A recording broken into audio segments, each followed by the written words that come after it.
Sign the papers, Nathan. Elizabeth placed the bank's foreclosure notice flat on the table between them. Unless you let me show you what's underneath this land first. Nathan looked at the woman who had been his wife for exactly 11 days.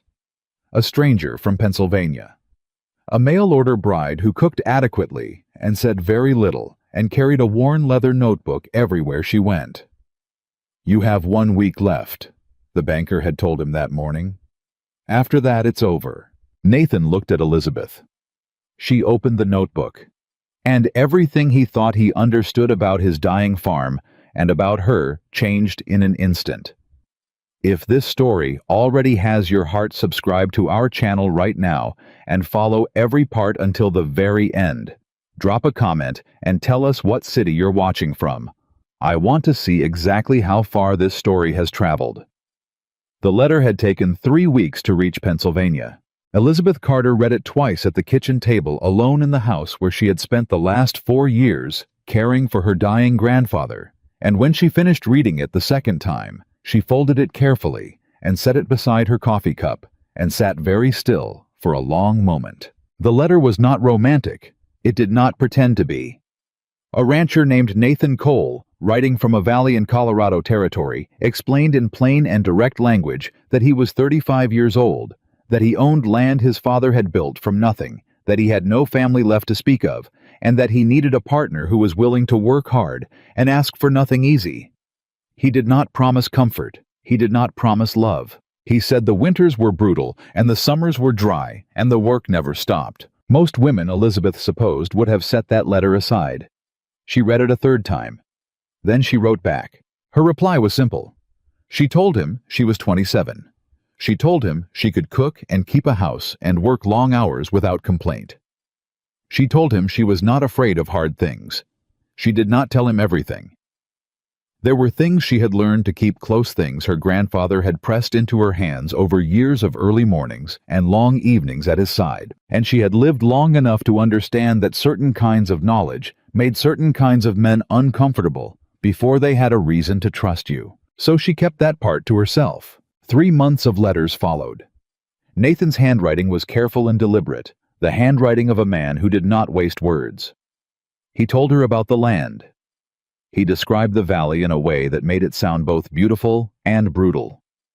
He wrote about his father's vision about the cattle, about the fields that stretched all the way to the ridge on clear mornings. He never once wrote about hope. Elizabeth noticed that. A man who wrote about a place without once mentioning hope was a man who had already stopped believing in it. She accepted his proposal at the end of the 2nd month. She packed 1 suitcase. The notebook went in first.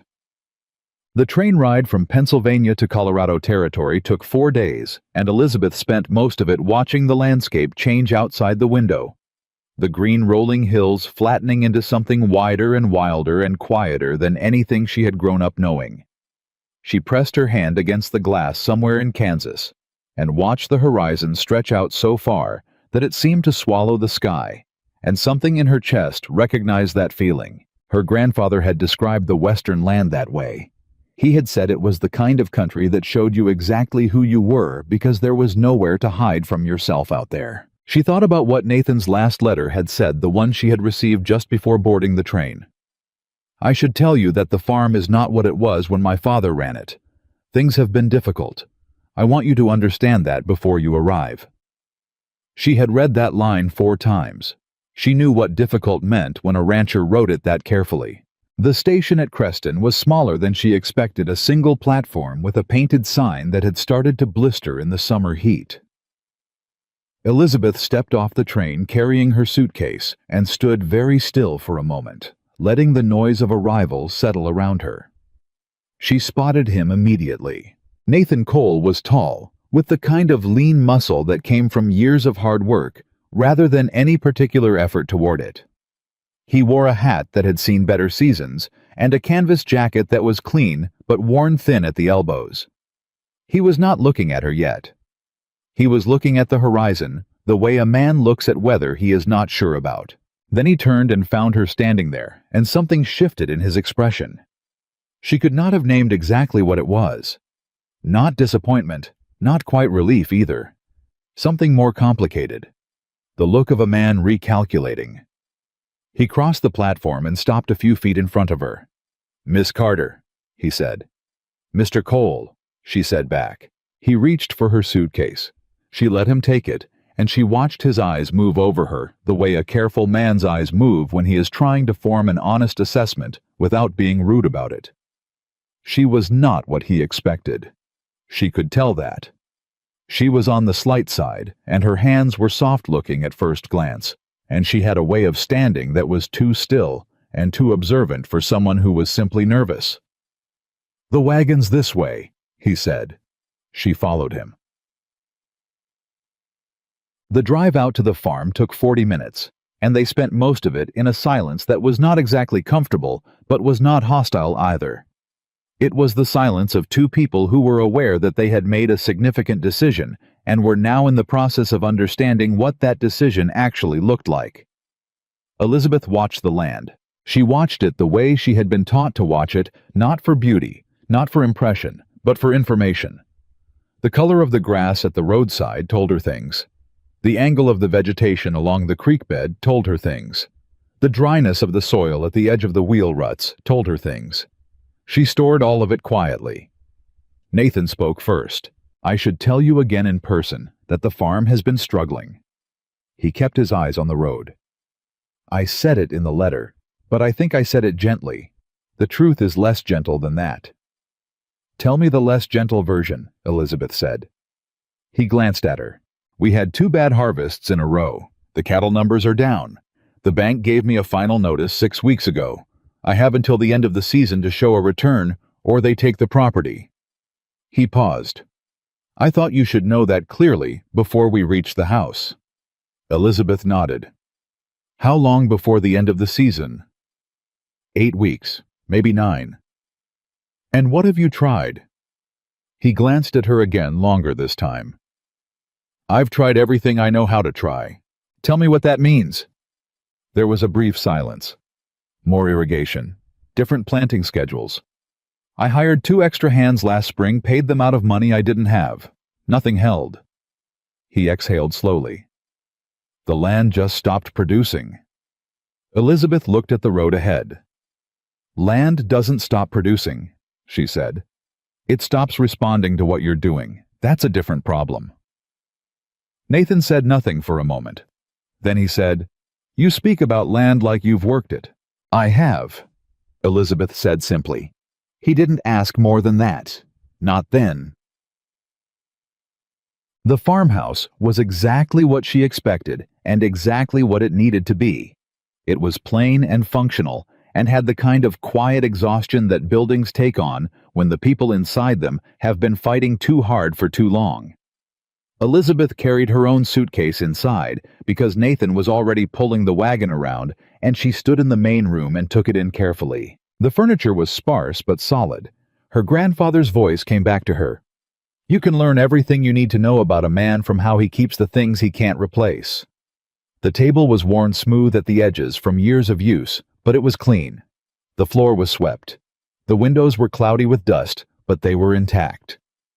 This was not a man who had given up. This was a man who was running out of time. She set her suitcase on the bed in the small room off the kitchen.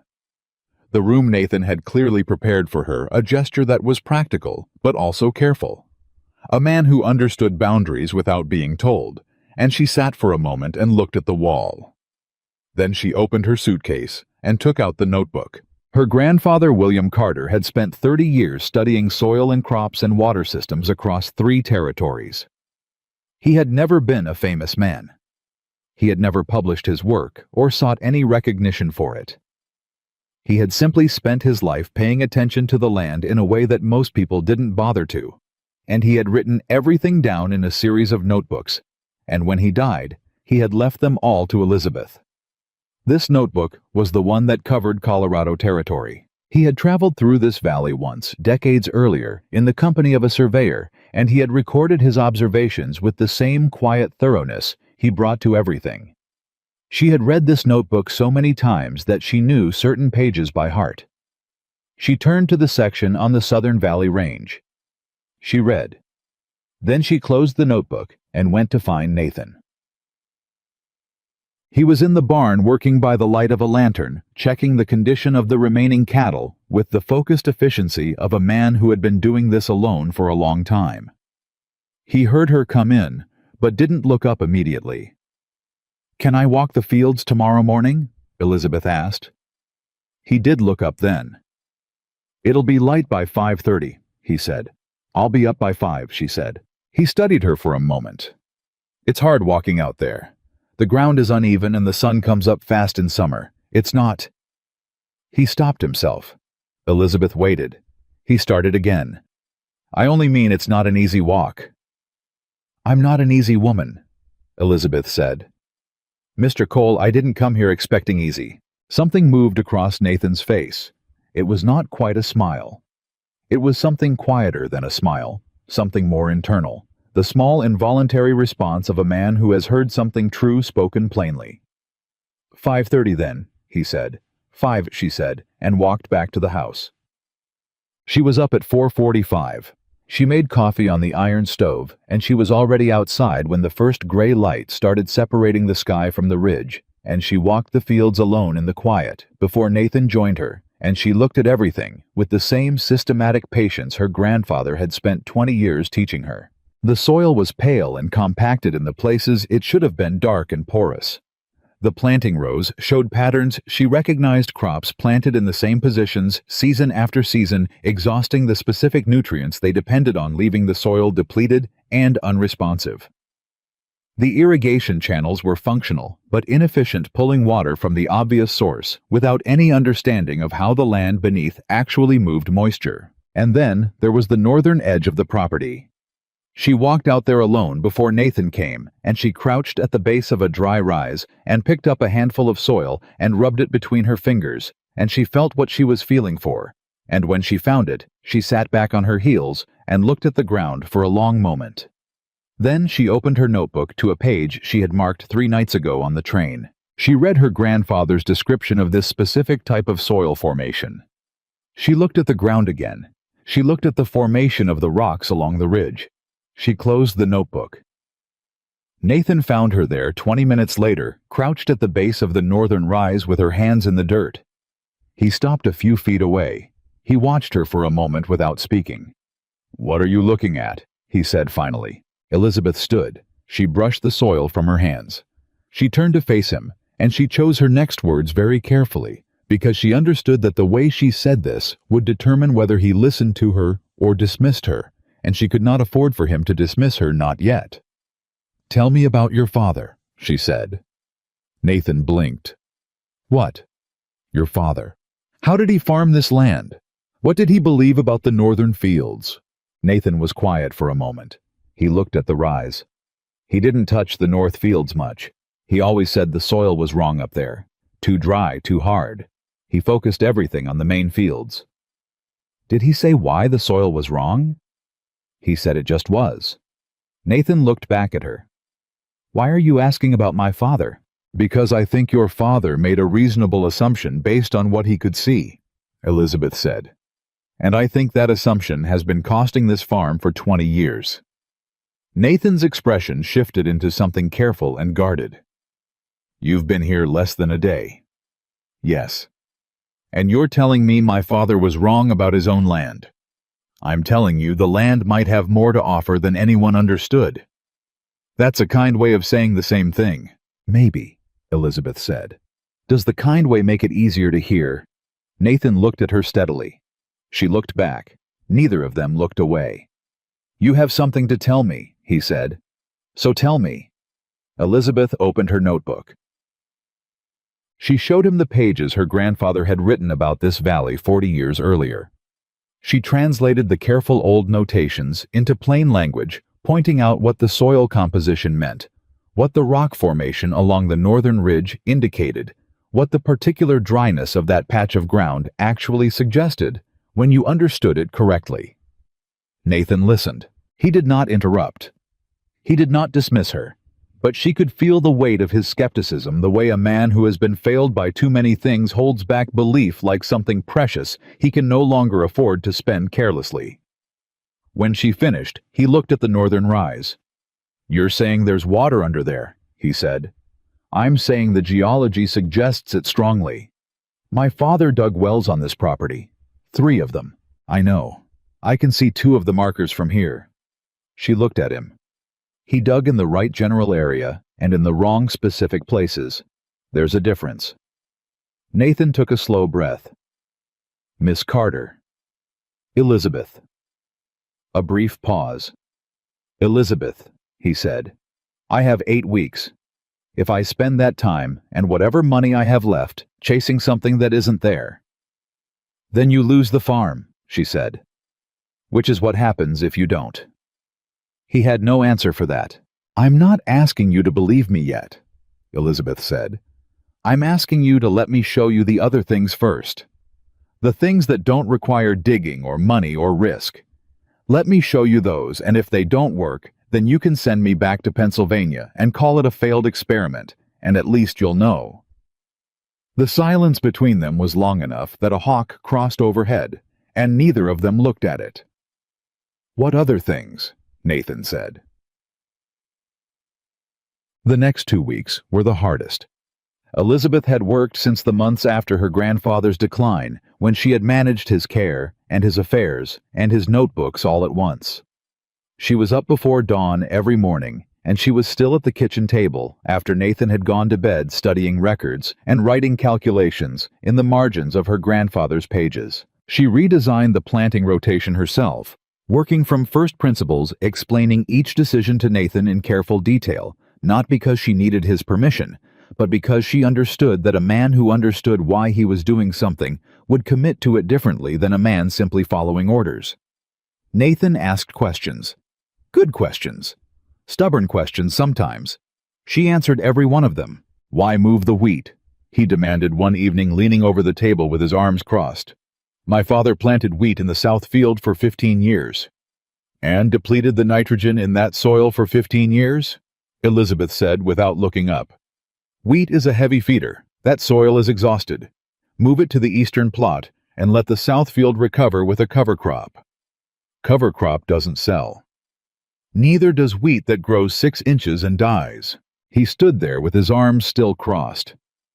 How do you know all this? He said. Elizabeth looked up at him. She had been waiting for that question. She set down her pencil. My grandfather was a soil scientist, she said. Not officially. He had no credentials. But he spent 30 years studying how land worked in the Western Territories, and he wrote everything down. He started teaching me when I was 9 years old. Nathan said nothing. I didn't put it in my letters, Elizabeth continued. I thought if I explained that I had farming knowledge, you'd either not believe me, or you'd expect me to run the farm for you from the start. And I didn't want either of those things. I wanted to see the land first. I wanted to understand what we were dealing with before I made any claims. Nathan was quiet for a long moment. You didn't trust me with the truth, he said. The words were not accusatory. They were careful, but they landed heavily. No, Elizabeth said. I didn't. She paused. I'm trusting you with it now. Nathan looked at her for a long time. Then he pulled out the chair across from her and sat down. Show me everything, he said. 12 days into the new rotation, the first signs appeared. A section of the eastern wheat plot that had been showing dry and listless started to stand. Just slightly. Just enough. But Nathan was in the field when it happened, and Elizabeth was 20 feet away, checking the moisture levels in the soil, and she heard him stop walking. She looked up. He was standing very still, looking at the wheat. That's different, he said. Yes, she said. He looked at her. That's because of the rotation. That's because of the rotation. He looked back at the wheat. His jaw moved slightly, the way a man's jaw moves when he is trying not to show something. What else? He said. His voice was quieter than it had been before. She told him about the irrigation adjustment, how redirecting the channel by 8 degrees would allow the water to reach 3 additional rows that had been dry for 2 seasons. He listened without interrupting. Then he went and made the adjustment himself that same afternoon without being asked twice. The next morning, those 3 rows showed moisture for the first time in months. Nathan came into the kitchen and stood in the doorway and looked at Elizabeth, who was already at the table with her notebook. "Tell me about the North Fields," he said. Elizabeth set down her pencil. "Sit down," she said. "This part takes more than 5 minutes." Charles Whitmore arrived on the 12th day. He came without announcement, as men like Charles Whitmore often did, riding up to the fence line on a horse that was worth more than most of Nathan's equipment, wearing the kind of confident expression that came from spending a lifetime knowing that other people needed things from you. He was 52 years old, and he owned the largest spread in the valley, and he had wanted Nathan's land for 3 years. Not because he needed it, he had more land than he could properly work, but because of what lay beneath it. Water rights in Colorado Territory were not simply a matter of who dug the well. They were a matter of first claim of legal record of documented use, and Nathan's property sat atop a geological formation that Whitmore's own hired surveyor had quietly identified as potentially significant. He had expected Nathan to fail by now. He had in fact been counting on it. What he had not counted on was the woman standing in the field with her hands in the dirt and a worn leather notebook tucked under her arm. "Nathan," Whitmore called from the fence. "Got a moment?" Nathan walked over. Elizabeth stayed where she was, but she watched. "Heard you got yourself a bride," Whitmore said with a smile that was shaped right but not quite right. He glanced toward Elizabeth. "How's she settling in?" "Well enough," Nathan said. "Good, good." Whitmore looked at the eastern field. "Wheat looks a little better than last week." "Yes." "Weather change, you think?" "Changes I made," Nathan said. Whitmore's smile held. "Of course." He looked back at Nathan. "Listen, my offer is still standing. I know the bank situation. I don't want to see you lose the place your father built. If you need a way out—" "I don't," Nathan said. A pause. "Nathan, be reasonable. One more bad season." "It won't be a bad season." Whitmore looked at Elizabeth again. She was watching him with a calm, steady expression that he apparently did not expect from a mail-order bride who had been there less than 2 weeks. Something shifted in his face. It was brief, barely visible, but Elizabeth caught it. He knew something, or he suspected something. She wasn't sure which yet. "Well," Whitmore said, pulling his horse's reins, "my offer stands. Anytime you change your mind." He tipped his hat in Elizabeth's direction. "Ma'am." He rode away. Nathan turned back toward the field. Elizabeth walked to meet him. "What did he offer you?" she said. Nathan named a price. Elizabeth's expression didn't change. "That's 20% below market value for this land." Nathan looked at her. "How do you know what this land is worth?" he said. "Because I read the county land records at the station library 2 days ago," Elizabeth said. "Before you ask, I went while you were meeting with the bank. I wanted to understand the full picture." Nathan stood in the field looking at her. He opened his mouth. Then he closed it again. Then he said, "What else did you find in those records?" Elizabeth looked in the direction Whitmore had ridden. "Something that concerns me," she said. "I need to look more carefully before I say it out loud." "Elizabeth?" "2 days," she said. "Give me 2 days." He looked at her for a long moment. Something had changed between them in the last 12 days. Something gradual and impossible to point to, exactly the way light changes in a room without you noticing the sun moving. "2 days," he said. She found it on the second evening. Tucked inside a surveyor's filing from 4 years earlier, a record so mundane in its description that it was easy to miss if you weren't reading with a specific question in mind. Elizabeth read it 3 times at the library table, and then she sat very still with her hands flat on the paper. Charles Whitmore had commissioned a geological survey of the coal property boundary 3 years ago. The survey had been filed under a technical description that linked it to a water rights petition submitted under a different name.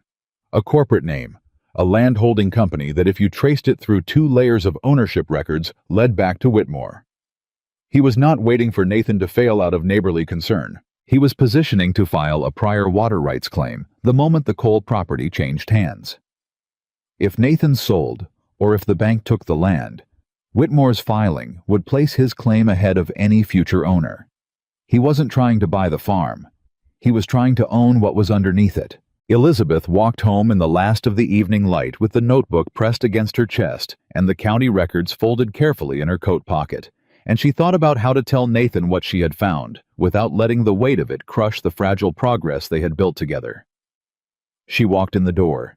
Nathan was at the table. He looked up. He read her face. "Sit down," he said quietly. She sat. She put the records on the table between them, and she told him everything. The silence after she finished was the longest one they had shared. Nathan looked at the records. He turned the pages carefully, reading the sections she had underlined. His expression was controlled, but she could see what was happening underneath it. The fury, and beneath the fury, something older and more painful. The particular grief of a man who discovers that someone he trusted as a neighbor has been waiting for his destruction. He knew, Nathan said. He has known for 3 years that there was something under this land. Yes. And he never said a word. No. Nathan sat back in his chair. He looked at the ceiling. "If we lose this property," he said slowly, "before we establish our own water rights claim, then he files his petition and it supersedes anything a new owner could claim," Elizabeth said. "Yes." Nathan brought his gaze back to her. "How do we stop that? We establish our own claim first," Elizabeth said. "We find the water, we document it, we file before he can." Nathan was quiet. "That's the Northfields," he said. "Yes." Another silence. "We have 6 weeks left," he said. "I know. And whatever we spend on digging is money we can't spend on anything else." "I know that too." Nathan looked at the records again. Then he looked at Elizabeth. "You found all of this," he said, "in the county records, in 2 days." "I knew what to look for," she said. "Most men in this county don't know what to look for in those records," Nathan said. "Then it's a good thing I'm not most men in this county." Something moved across Nathan's face that was different from what had been there before. Not the earlier cautious respect. Something newer and less protected.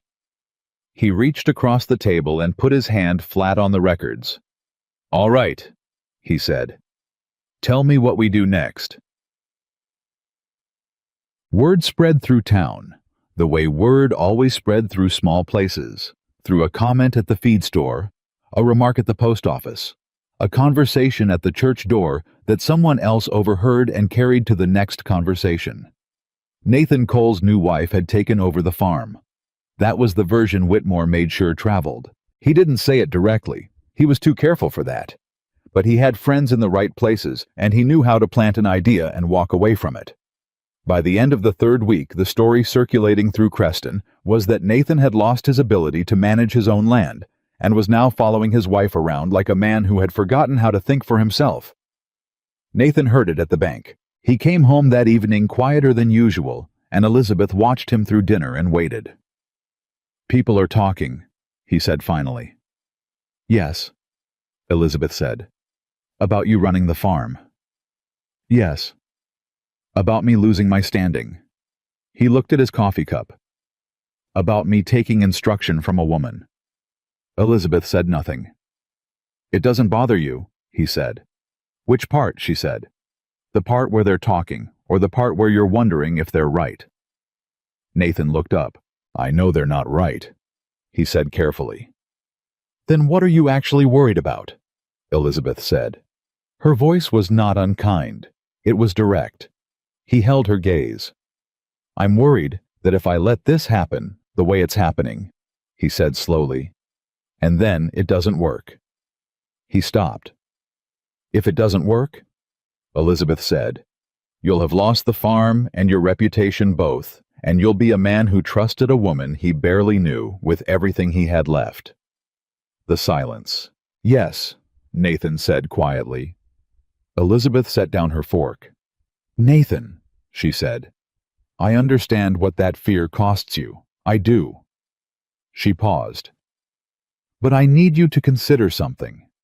He waited. What does it cost you to keep doing what you've been doing?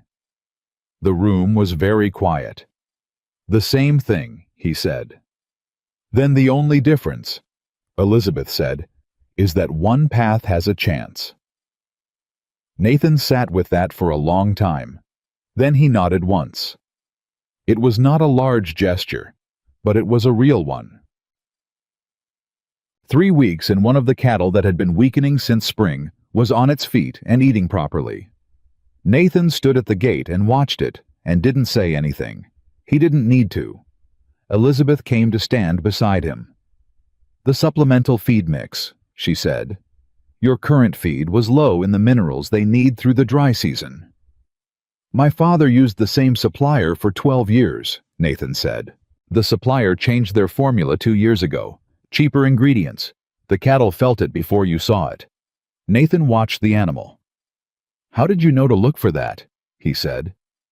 "My grandfather lost a third of a rancher's herd one summer before he figured it out," Elizabeth said. "He wrote it down. I read it." Nathan turned to look at her. He had been doing this more often lately, this particular kind of looking. Not the cautious assessment of the early days, but something more searching, as if she kept showing him a new room in a house he thought he already knew entirely. "Elizabeth," he said. "Yes." He seemed to work something over carefully before he said it. "What else is in that notebook?" She met his eyes. "More than we've had time for yet," she said. He nodded slowly. "Then I hope we have more time," he said. It was the closest thing to a future he had acknowledged out loud since she arrived. She filed it away quietly, the way she filed things that mattered. The morning of the 22nd day, Nathan came in from the fields while Elizabeth was reviewing the water rights documentation, and he stood in the doorway with an expression she hadn't seen on him before.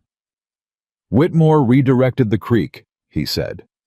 Elizabeth looked up. "The upper irrigation channel," Nathan said. "The one that feeds from the north branch. Something diverted it overnight. We're getting half the flow we were." Elizabeth set down her pen. "He's trying to force the timeline," she said. "If we lose the creek flow, the wheat we've built won't hold through a dry week," Elizabeth said. She stood. "How long do you have before it starts to show?" 5 days, maybe 6. She looked at him. "Then we move the digging to this week." Nathan's expression was tight. "We don't have what we need." "We have what we need," she said firmly. "We have the records. We have the soil analysis. We have your grandfather's markers and my grandfather's notes and 6 weeks of everything we've built here." She came around the table and stood in front of him. "Nathan, we knew this was coming. We just didn't know when." He looked at her. "I need you to decide," she said quietly. "Not because I'm asking you to trust my knowledge anymore. I think we're past that." She held his gaze. "I need you to decide because this is your land. It was your father's land, and what we do next has to come from you."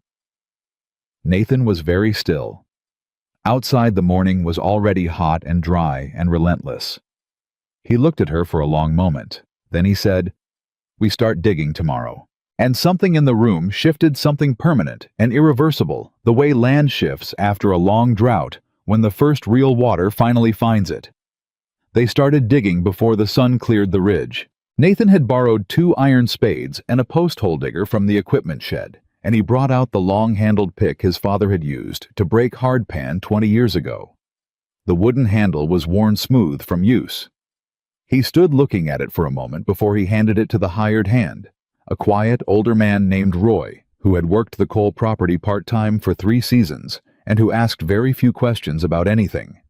Elizabeth marked the spot herself. She had spent the previous evening cross-referencing her grandfather's field notations against the actual ground measurements she had taken over the past 3 weeks, walking the northern rise in the early mornings when the light came in at a low angle and showed her things the midday sun would flatten out and hide. The place she marked was not where Nathan's father had dug. It was 40 feet north and slightly east, at a point where 3 different soil indicators converged in a way that her grandfather's notebook described with unusual specificity. Nathan watched her drive the iron stake into the ground. "You're certain," he said. It was not quite a question. "I'm certain about the indicators," she said.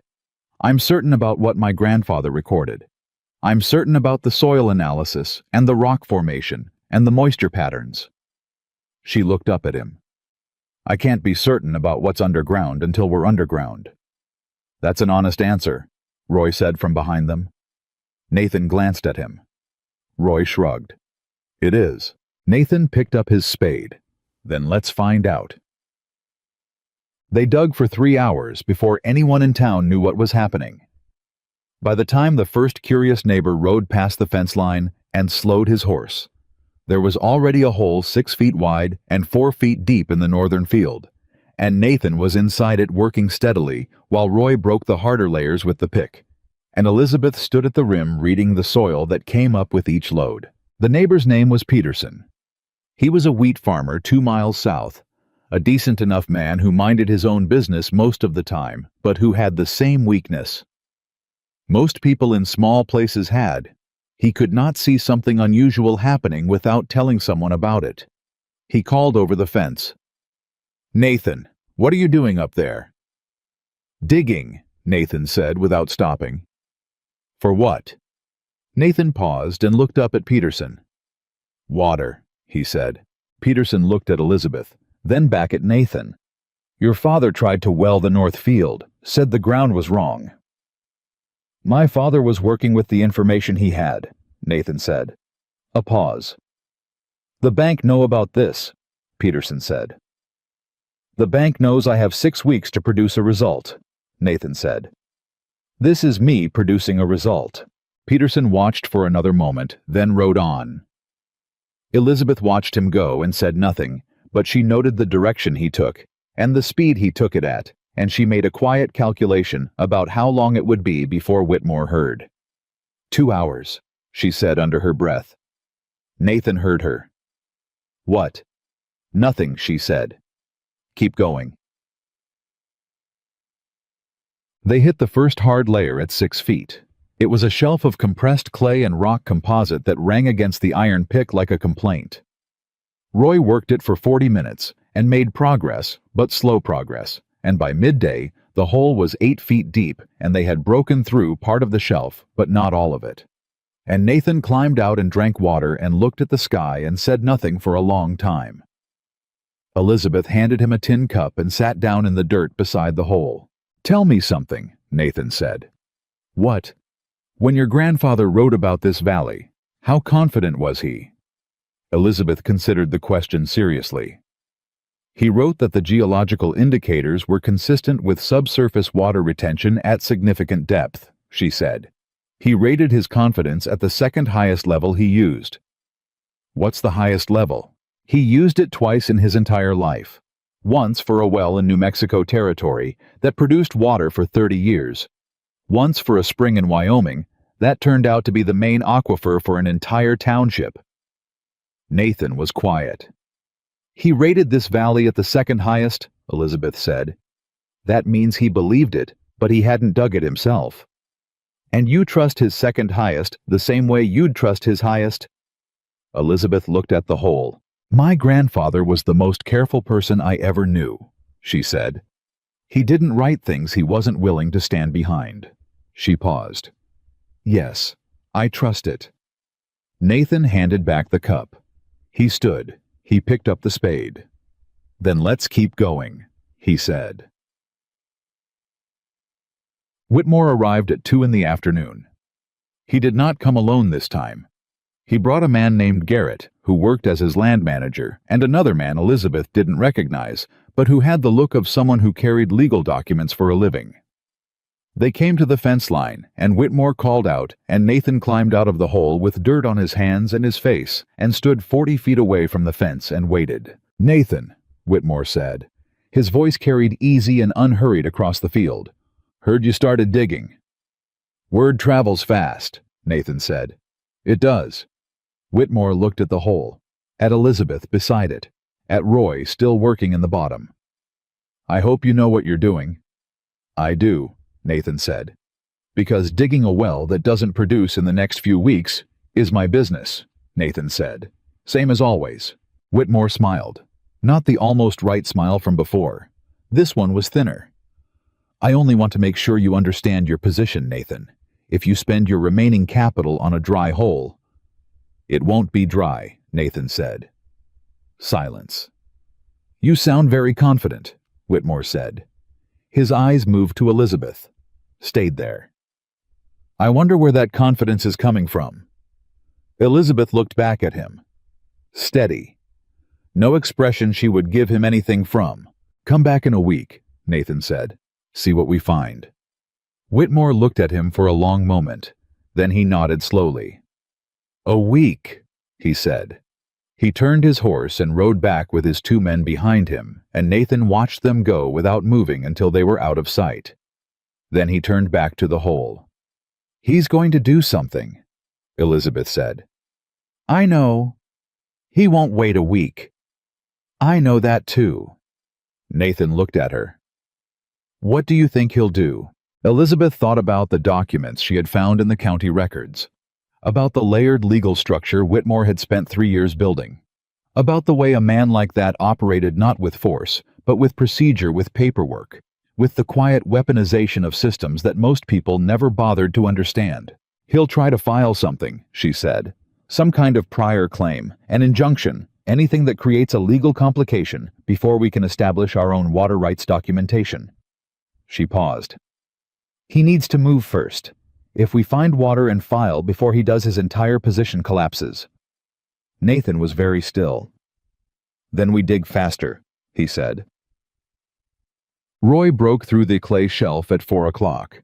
He came up through the hard layer with 3 hard swings of the pick, and then the 4th swing landed differently. A hollow sound instead of a ring. A sound that made Roy go still and look at the walls of the hole around him, and then look up at Nathan at the rim. "Something changed down here," Roy said. Nathan was inside the hole in 30 seconds. Elizabeth leaned over the rim. "What does it feel like?" Nathan crouched and put his hand against the broken face of the clay layer. He pressed. "It's different. The material behind the shelf, it's softer." "That's the transition layer," Elizabeth said. Her voice was controlled, but something was moving underneath it. "The material between the hard cap and the aquifer formation. Your grandfather's well would have stopped at the shelf because the shelf looked like bedrock from above." "It's not bedrock," Nathan said. "No," Elizabeth said. "It's a cap. Dig through it." Nathan grabbed the pick from Roy. He dug.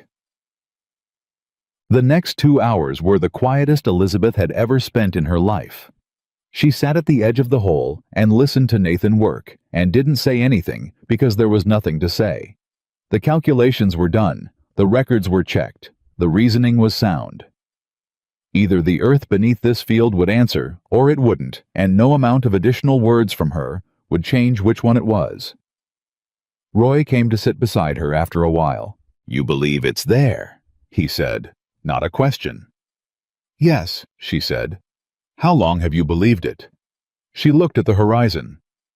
"Since the second morning I walked the north field." Roy was quiet for a moment.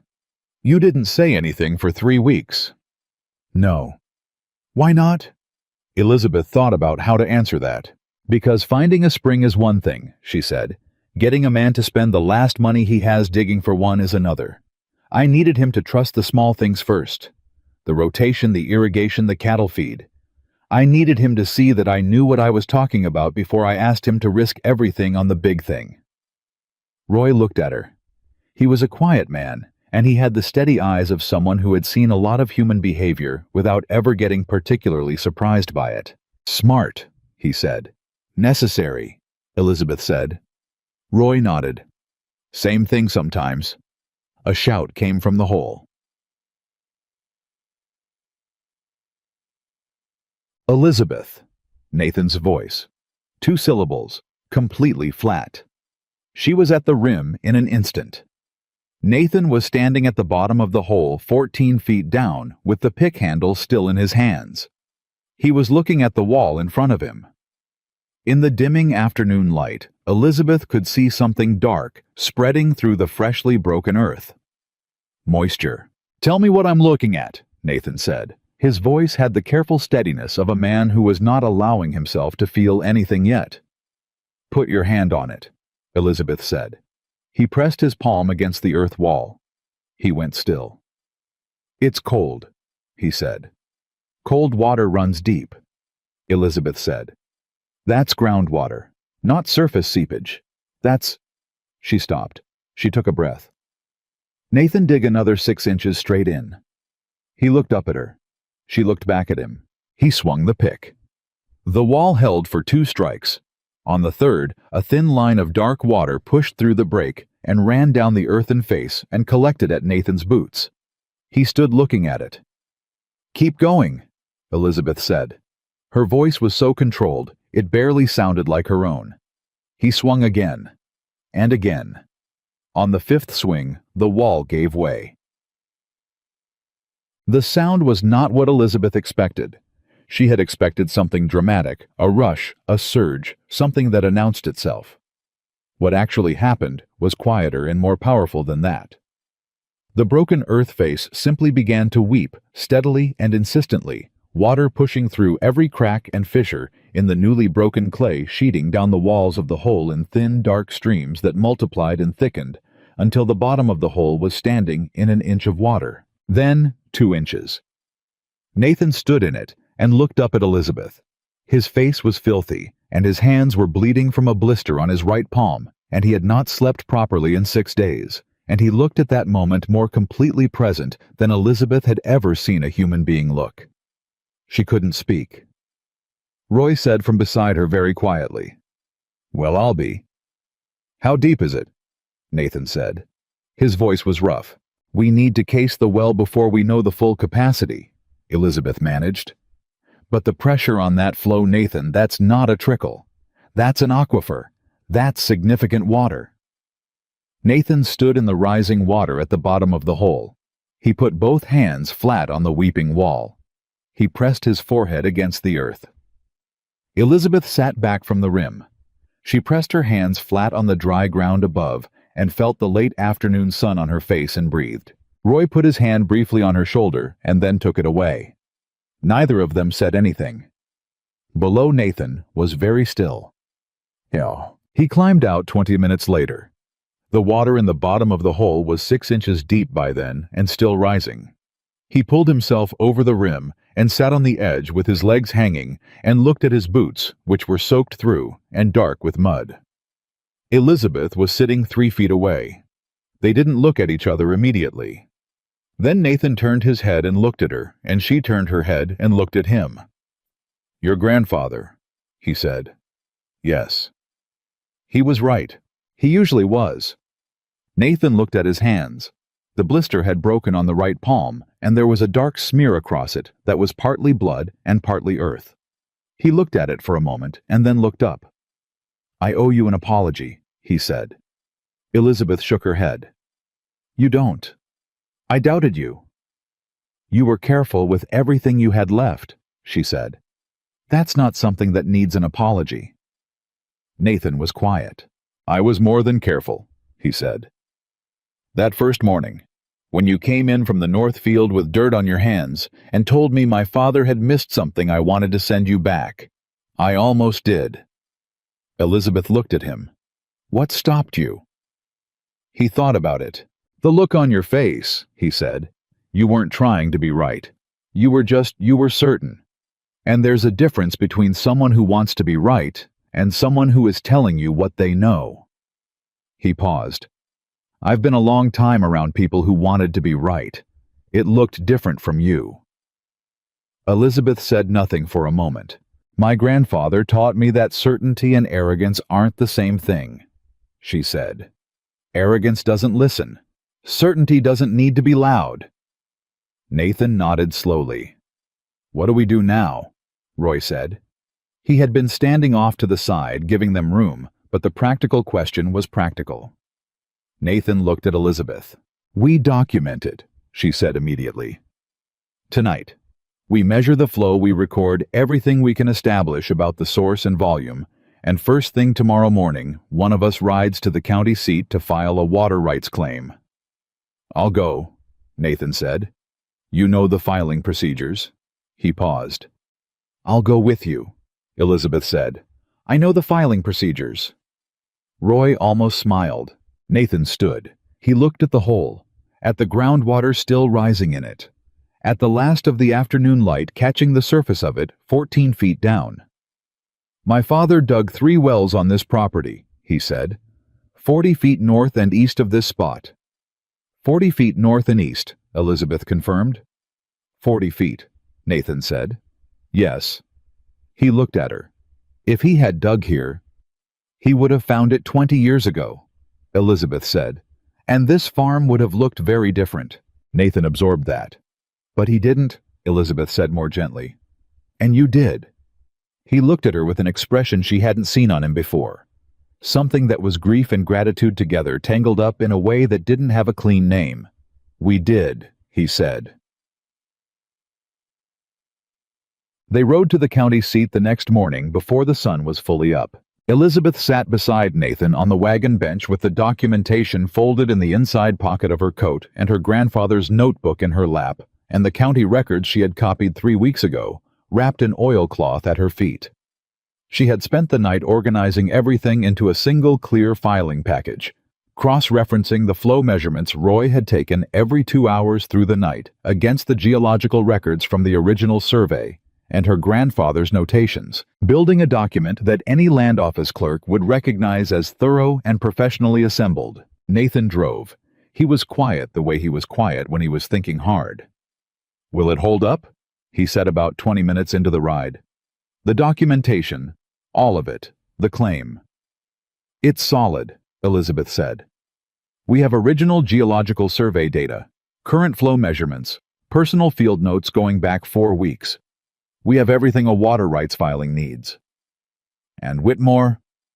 Elizabeth looked at the road. "His prior petition is registered under a corporate holding name," she said, "which means when our claim is filed today, the land office will require him to appear in person to contest it. He can't do that through a surrogate." She paused. "He'll be angry." "He'll be more than angry," Nathan said. "Yes." Nathan kept his eyes on the road. "He has friends at the county seat," he said. "I know. The land clerk Henderson Whitmore's been friendly with him for years." "I know that too," Elizabeth said, "which is why our filing is clean enough that no clerk can reject it on procedural grounds without exposing himself to a complaint." She looked at Nathan. "I made it very difficult to find a reason to refuse." Nathan glanced at her. "You thought of that already?" "I thought of it 2 weeks ago." He looked back at the road. "Elizabeth," he said. "Yes, when you wrote me that letter, the first one." He seemed to work something over. "You said you could cook and keep a house and work hard." "Yes. Was any of that true?" She almost smiled. "I can cook," she said. "I'm adequate at it." "And the rest?" "I told you what I thought you needed to hear," she said. "To get here. To see the land." She paused. "I'm not sorry for it." Nathan was quiet for a long moment. "I'm not asking you to be," he said. The land office was a single room at the back of the county courthouse, and the clerk behind the desk was a thin man named Henderson, who looked up when they came in with the flat expression of someone performing an official function and hoping to be done with it quickly. He looked at Nathan. He glanced at Elizabeth. He looked back at Nathan. "Mr. Cole," he said. "Didn't expect to see you." "I'm filing a water rights claim," Nathan said. He placed the documentation package on the desk. Henderson looked at it without touching it. "Water rights on the Cole property have been a matter of some interest lately," he said carefully. "I'm sure they have," Nathan said. Henderson picked up the package. He opened it. He began reading with the practiced speed of someone who processed documents routinely, and Elizabeth watched his face as he read, looking for the moment he understood what he was looking at. She saw it, a slight stiffening around the eyes, a pause in the mechanical page-turning. He read the geological documentation twice. He looked up. This is a substantial claim, he said. Yes, Elizabeth said. Henderson looked at her. He had the expression of a man who had not expected to be spoken to by the woman on the other side of his desk. This documentation references a geological survey from 1847, he said. My grandfather's survey, Elizabeth said. Original field notes. You'll find his name in the Historical Record Commission filing from 1851. William Carter. He submitted a territorial land assessment that year. Henderson stared at her. Cross-reference it, Elizabeth said. Please. I'd prefer the filing be verified, rather than challenged later. Henderson looked at Nathan. Nathan looked back at him. The clerk put the documents down. He went to a filing cabinet behind his desk and opened it and searched for a moment and pulled out a bound ledger and carried it back to the desk and opened it and ran his finger down a column of names. He stopped. He looked at the documents again. William Carter, he said quietly. Page 44, Elizabeth said. The Colorado Territory Soil and Water Assessment. Henderson turned to page 44. He read for 2 full minutes. Then he looked up. This filing is in order, he said. His voice had changed slightly. The flat performance of function quality was gone. Thank you, Elizabeth said. I'll need to enter it in the register and issue a receipt. He paused. It will be dated today. Yes, Elizabeth said. It will. Henderson picked up his pen. They were back in the wagon before 9 o'clock. Nathan held the receipted copy of the water rights filing in both hands for a moment before he folded it and put it in his coat pocket. Then he sat and looked at the courthouse front. He's going to try to fight it, Nathan said. He'll challenge the historical survey documentation, Elizabeth said. He'll argue that a 40-year-old field assessment from a non-credentialed surveyor isn't sufficient basis for a prior knowledge claim. Is he right? The territorial court has upheld grandfather clause filings based on older documentation than this in 3 different cases in the past decade. She reached inside the oilcloth at her feet and produced a sheaf of papers. I have the case citations. Nathan looked at the papers. He looked at her. When did you prepare those? He said. Last week, she said. Before we found the water, he said. Before we found the water, she confirmed. Nathan sat looking at the case citations in her hands. Outside, the town was going about its morning wagons, voices the sound of a blacksmith working 2 streets over. Elizabeth, Nathan said. Yes. He turned to look at her directly. I need to ask you something, he said. And I need you to answer me honestly. I always answer you honestly. I know, he said. That's why I'm asking. He held her gaze. Why did you come? He said. Not the letter version. The real version. You had your grandfather's notebooks. You had his knowledge. You could have gone to a dozen farms, a dozen opportunities. Why answer my letter? Why a struggling rancher in Colorado Territory who told you up front that he had nothing to offer? Elizabeth looked at him for a long moment. The town moved around them. Because you told the truth, she said. Nathan waited. Every letter you sent me, she said. You told the truth about how bad things were. You didn't dress it up. You didn't make promises you couldn't keep. You just said, this is what I have. This is what it costs. This is what I need. She paused. I have met very few people in my life who lead with honesty when they're asking for something. Nathan was very still. My grandfather used to say that the land doesn't lie, Elizabeth said. You have to read it honestly or it shows you nothing. I think people are the same way. You read yourself honestly to me. I thought that was worth something. She looked at the courthouse. I still think that. Nathan said nothing for a moment. Then he picked up the reins. We should get back, he said. The well needs casing before the end of the week. Yes, Elizabeth said. He started the wagon moving. They rode in silence for a while, a different silence from any they had shared before. Not the cautious quiet of 2 strangers, not the working quiet of 2 people focused on a task, something easier than both, the particular quiet of 2 people who have said something true and are carrying it together without needing to add to it. After a mile, Nathan said, "You're going to need to teach me those filing procedures." "I plan to," Elizabeth said. "And the rotation schedule for next season? Already written up. And whatever else is in that notebook that we haven't gotten to yet." Elizabeth looked at the horizon. "That," she said, "might take longer than a single season." Nathan kept his eyes on the road, but something in his shoulders had changed. Something had settled that had been held tight for a very long time. "Then we'd better start," he said. Whitmore was waiting at the fence line when they got back. He sat his horse alone this time, no Garrett, no legal man, just himself, and his expensive horse, and the expression of a man who has just received news that did not agree with him. Nathan pulled the wagon to a stop. They looked at each other across the fence. "You filed," Whitmore said. "This morning," Nathan said. "Henderson sent word." Whitmore's voice was even and controlled in the way that contained anger is always more careful than open anger. "You're planning to contest my petition." "Your petition was filed under a holding company name that has no documented connection to active land use," Elizabeth said. "Under territorial law, a water rights petition requires demonstration of beneficial use within 2 years of filing." Whitmore looked at her. "You've been here 5 weeks, he said. "I have," Elizabeth said, "but I'm familiar with the relevant statutes." A long silence. "You're going to make this difficult," Whitmore said. He was talking to Nathan, but he was still looking at Elizabeth.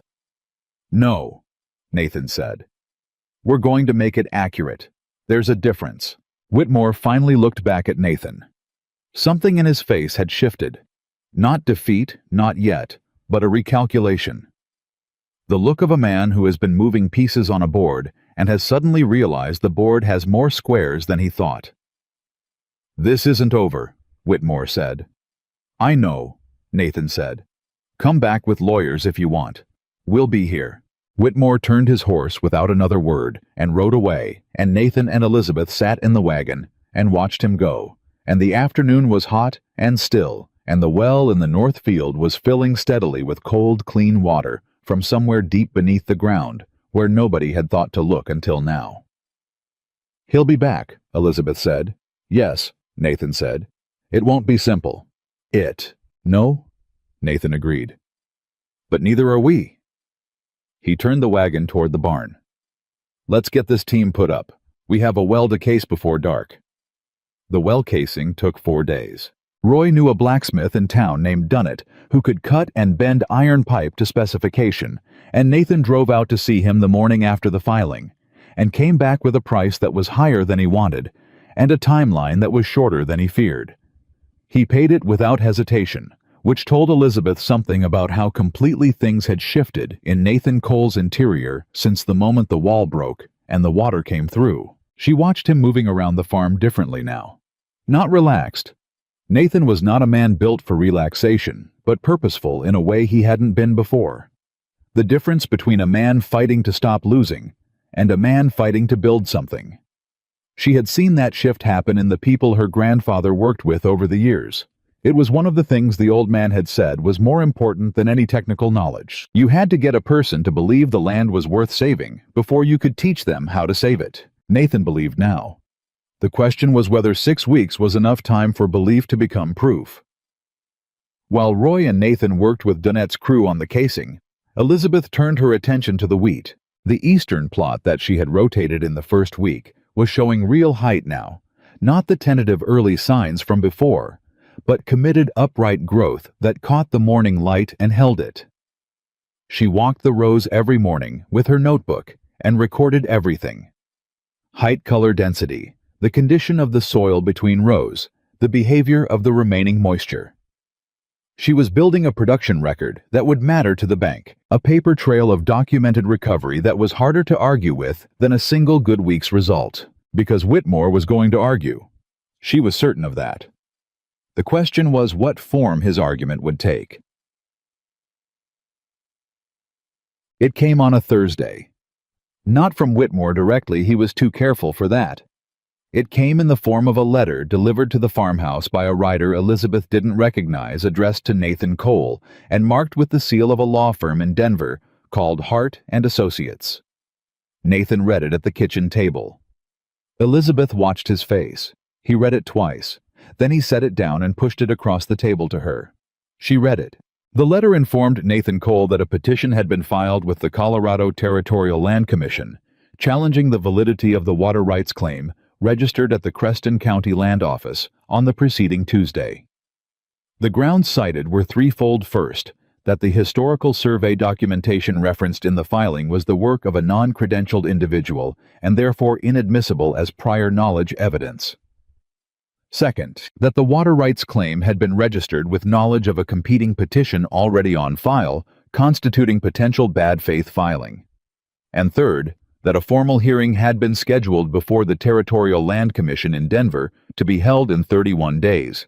31 days. Elizabeth set the letter down. They moved fast, she said. Can they do this? Nathan said. Challenge a filed claim like this? Yes, Elizabeth said. A competing petitioner can request a commission hearing within 45 days of a new claim registration. This is within that window. She looked at the letter again. 31 days is aggressive. That's intentional. Why aggressive? Because 31 days gives us very little time to prepare a defense while also trying to manage the harvest season. She looked up. They know your calendar.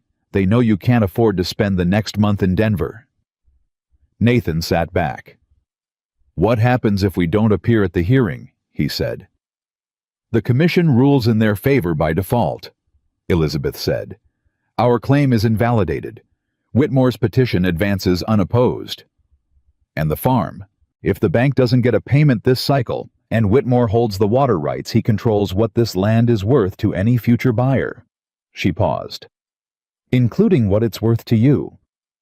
Nathan looked at the table. So he doesn't need to buy us out, Nathan said slowly. He just needs to own what's underneath us. Yes, Elizabeth said. And then he waits, or he squeezes. Nathan was quiet for a moment. He's been playing a longer game than I understood, he said. Yes, Elizabeth said. But he's been playing it against a version of this farm that doesn't exist anymore. Nathan looked at her. We can defend this, she said.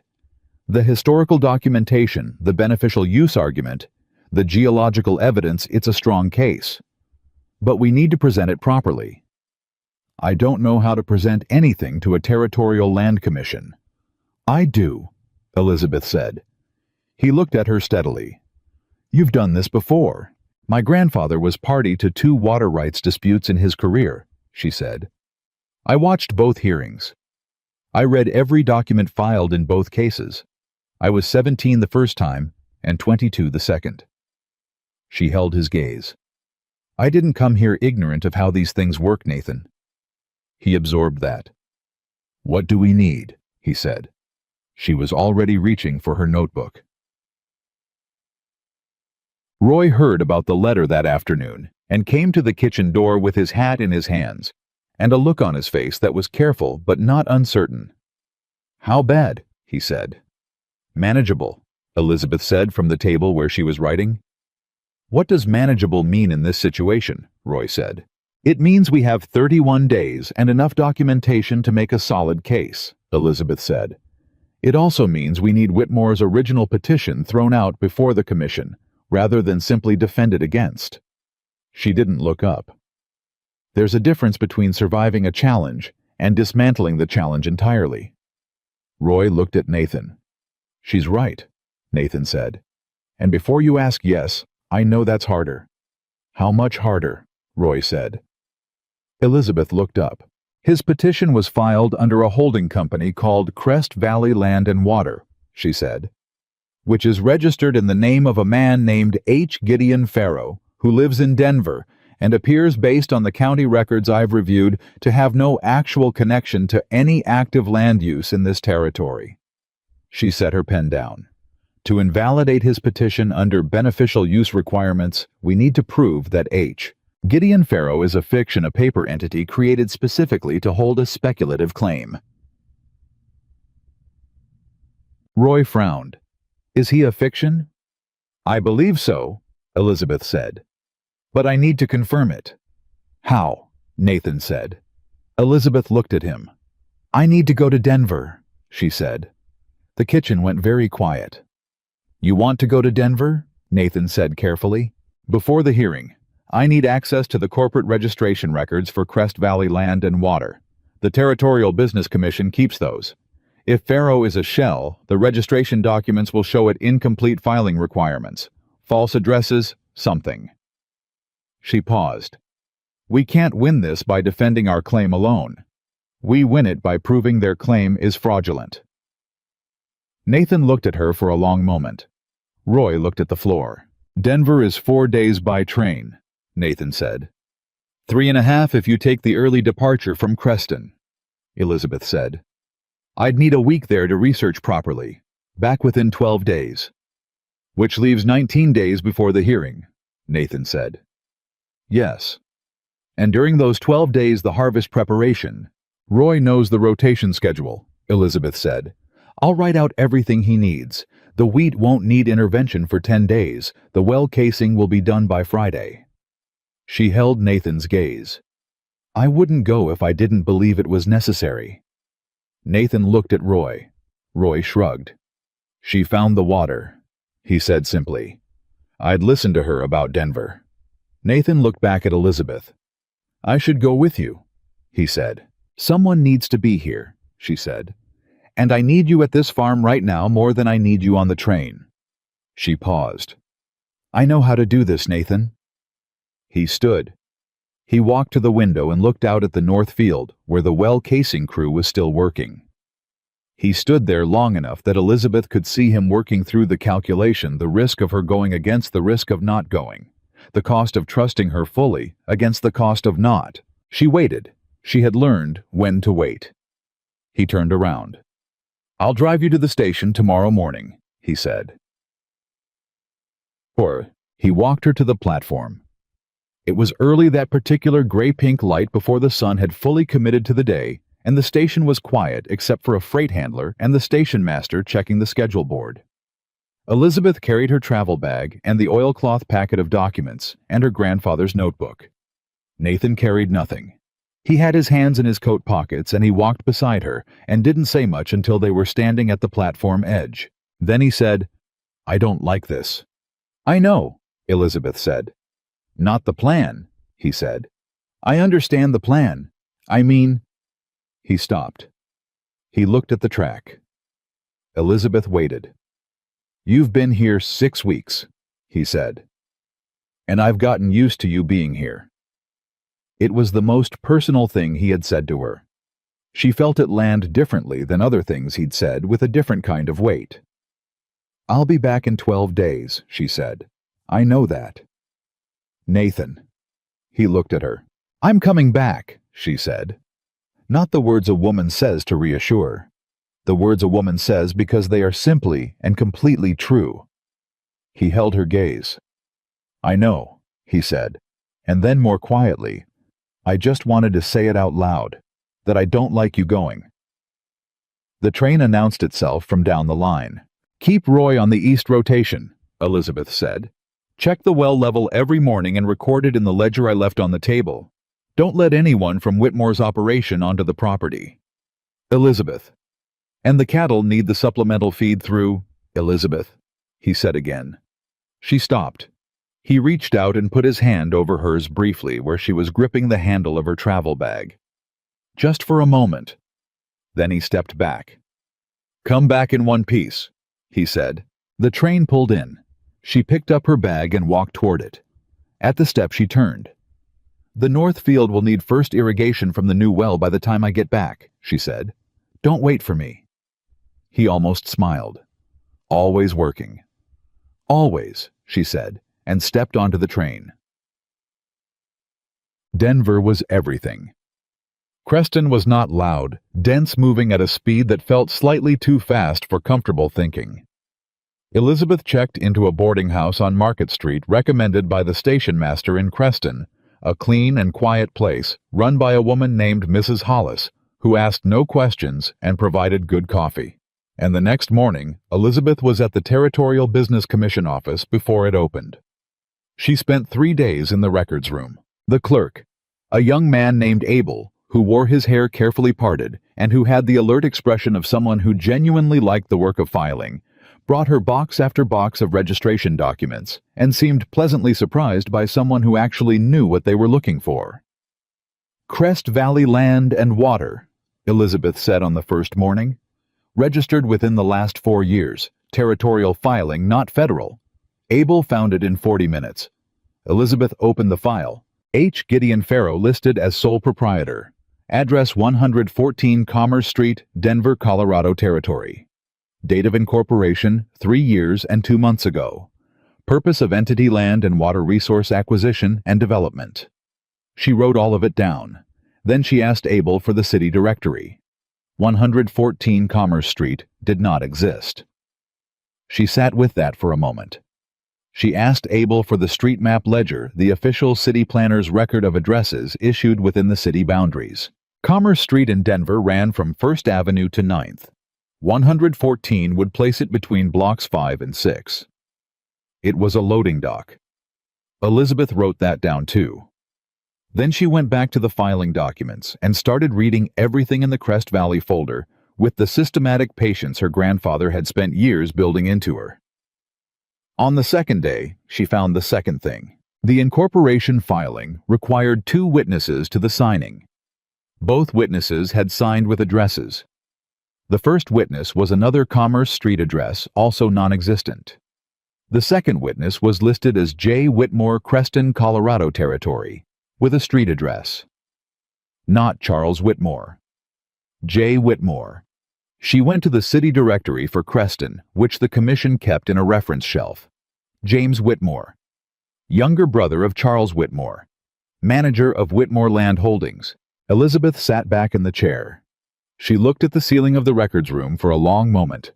Then she picked up her pen and began writing. She sent Nathan a telegram that evening from the post office 3 doors down from the boarding house. It read, "Found what we need. Filing structure reveals direct Whitmore connection to Farrow entity. Preparing documentation. Home in 5 days." She got his reply the next morning at the boarding house desk. It read, "Well producing. East wheat standing. Waiting." She read that last word 3 times. Then she folded the telegram and put it in her coat pocket and went back to the records room. Chapeda. She was back in Creston in 11 days instead of 12. Nathan was at the station. He was standing at the platform edge with his hat in his hand and Roy beside him. And when the train came in and Elizabeth stepped down with her travel bag in one hand and the document case in the other, Nathan crossed the platform without ceremony and took the document case from her hand and said, "Good trip. Productive trip," she said. "Did you find it?" "I found it," she said. "And more than it." Roy nodded approvingly. They walked to the wagon. Nathan loaded her bag. He helped her up to the bench without being asked about it, just reached out his hand, and she took it, and neither of them remarked on that. "Tell me," Nathan said as the wagon started moving. She told him. She laid it out in the same careful sequence she had assembled it in the records room. The false address, the non-existent witness, the James Whitmore signature that connected the paper entity directly to Charles Whitmore's operation. She showed him the documents she had copied and had notarized at the commission office. She explained what each one meant and how it fit with the others.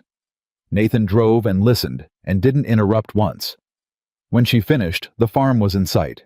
He pulled the wagon to a stop just inside the gate and sat for a moment looking at the house. At the north field beyond it, where the well pump handle was visible. At the eastern wheat, which even from the gate showed its new height against the late afternoon light. "He built a fake company," Nathan said. "Yes." "To hold a water rights claim on land he didn't own." "Yes." "And his brother signed the papers. Witness the incorporation," Elizabeth said, "which under territorial corporate law makes both of them party to any fraudulent filing that results from it." Nathan was quiet. "This isn't just a bad water claim," he said. "No," Elizabeth said. If I present this correctly before the commission, it's fraud. It's the kind of finding that doesn't just invalidate his petition. It triggers a review of every land and water filing Whitmore or his holding companies have registered in this territory in the past 5 years. The implication of that settled into the afternoon quiet. He's done this before, Nathan said. It was not a question. That would be my strong suspicion, Elizabeth said. Yes. Nathan sat looking at the farm. Other farms, he said. Other farms, Elizabeth confirmed. Other families who ran out of money and sold out and didn't know why the next buyer never improved the land much. The fury that moved across Nathan's face was quiet and deep, and the most controlled kind, the kind that doesn't shout because it has passed the point where shouting feels sufficient. We take it to the commission, he said. Yes, Elizabeth said. All of it, she said. We don't just defend our claim. We present the full picture and let the commission do what commissions are supposed to do. Nathan picked up the reins. How long do we have? He said. 19 days. He started the wagon moving toward the house. Then we'd better get to work, he said. How? The next 2 weeks were the hardest and most focused of Elizabeth's life, and that was saying something given the 6 months she had managed her grandfather's decline while running his records and keeping his affairs in order. She and Nathan worked at the kitchen table every evening after the farm work was done, which was itself substantial because the wheat needed attention and the well-needed monitoring, and the cattle were moving into a critical period before the seasonal shift.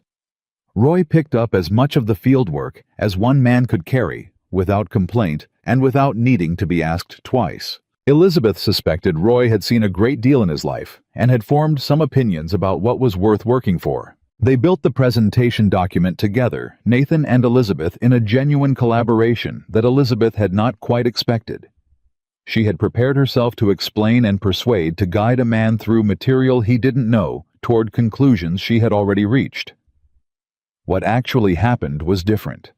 Nathan had a sharp and practical legal intelligence that had never been applied to formal proceedings before, but that worked very well once it had something to work on. He asked questions that improved the structure of the argument. He identified places where the logic stepped over a gap without acknowledging it and made her fill those gaps. He pushed back on language he thought was too complex for a commission hearing and made her find plainer words. On the 4th evening, he caught an error in her timeline of Whitmore's filing history. She had put one event 2 months before it actually happened. She stared at it. How did you catch that? She said. I remember when that survey rider came through the valley, Nathan said. It was the fall before my brother died. I can place it by that. She corrected the timeline. They kept working. So, Whitmore came to the property on the 16th day. He came alone, which surprised Elizabeth more than the visit itself. He rode up to the fence and called out, and Nathan went to meet him, and Elizabeth came a few feet behind. Whitmore looked different from the last time she had seen him. Some of the expensive confidence was still there, but it sat differently on him now, the way good clothes sit differently on a man who has been wearing them for a very long time and has started to feel the wear. I'd like to speak plainly, Whitmore said. I've been wanting that since you first came to this fence, Nathan said. The hearing, Whitmore said. It doesn't have to happen. Nathan said nothing. I'm prepared to withdraw my petition, Whitmore said, in exchange for a conversation about a water-sharing agreement. Elizabeth looked at Nathan. Nathan didn't look at her. A water-sharing agreement, Nathan said. Your well produces more than your operation needs, I'd expect. I'm simply suggesting that there might be a reasonable commercial arrangement. On water that you tried to take from us, Nathan said. Whitmore paused. I was pursuing my legal rights under territorial law, under the name of a man who doesn't exist, Nathan said, at an address that doesn't exist. The silence that followed was absolute. Whitmore went very still. Elizabeth watched his face go through several things in rapid succession, surprise calculation. A decision about whether to deny it, a recognition that denial wasn't going to work. You've been to Denver, he said, not to Nathan, to Elizabeth. I have, she said. Whitmore looked at her with an expression that was not quite anger and not quite respect. Something between them that had no clean name. "You're a remarkable woman," he said. "I'm a prepared one," Elizabeth said. "There's a difference." Whitmore looked back at Nathan.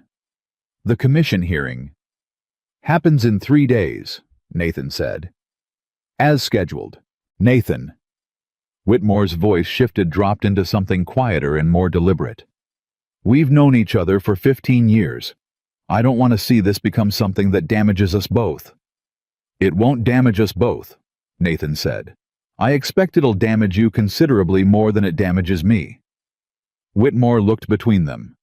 "What are you planning to present?" he said. "Everything we found," Nathan said. "I'll see you in Denver, Charles." Whitmore sat on his horse for a moment longer. Then he turned and rode away, and this time he rode with a different bearing than any of the times before, the bearing of a man who is recalculating in a hurry. When he was gone, Roy appeared from the barn where he had quietly positioned himself. "He's scared," Roy said. "He should be," Nathan said. Elizabeth was already walking back to the house. 3 days, she said. "We have 3 more days. Come inside." The night before they left for Denver, Nathan found Elizabeth in the barn, working by lantern light, going through the hearing documents one final time, checking each piece of evidence against the argument structure, the way a careful person checks every knot before trusting their weight to a rope. He leaned in the doorway and watched her for a moment. "Elizabeth," he said. She looked up. "Come inside," he said. "You've done everything that can be done. Come inside and sleep. I want to read through the beneficial use section one more time. You've read it 6 times today. 7 is better." Nathan crossed the barn floor and sat down on a hay bale near the lantern. He looked at the documents spread around her, and then at her face, which had the particular focused intensity he had come to recognize as her working mind in full motion. "Can I tell you something?" he said. She set her pen down. "Tell me," she said. "When I first saw you at the station," he said, "I thought I was honest with myself about what I thought, because I've always tried to be honest with myself, even when I didn't like the answer." He looked at his hands. "I thought she's too small for this, too soft-looking, too careful. This life is going to break her inside a season." Elizabeth looked at him without expression. "And I was ashamed of thinking it," Nathan said, "even then. Because I'd known women who worked as hard as any man I'd ever seen, and I should have known better than to look at a person and think I already understood what they could carry." "But you thought it," Elizabeth said. "I thought it," he said. "Yes." Elizabeth picked up her pen again and looked at the document in front of her. "Do you still think it?" she said. "No," Nathan said, without hesitation, without any qualifying pause. Elizabeth kept her eyes on the document. "I need to tell you something in return," she said. He waited. "I was frightened when I got on the train in Pennsylvania," she said. "I didn't show it because I couldn't afford to show it, and I have learned over a long time that the way to manage fear is to work through it rather than around it." She paused. "But I was frightened. I didn't know you. I knew your words on paper, and I knew they felt honest, and I came on the strength of that, but that's a very thin rope to cross a very long distance on." "Yes," Nathan said quietly. "It is.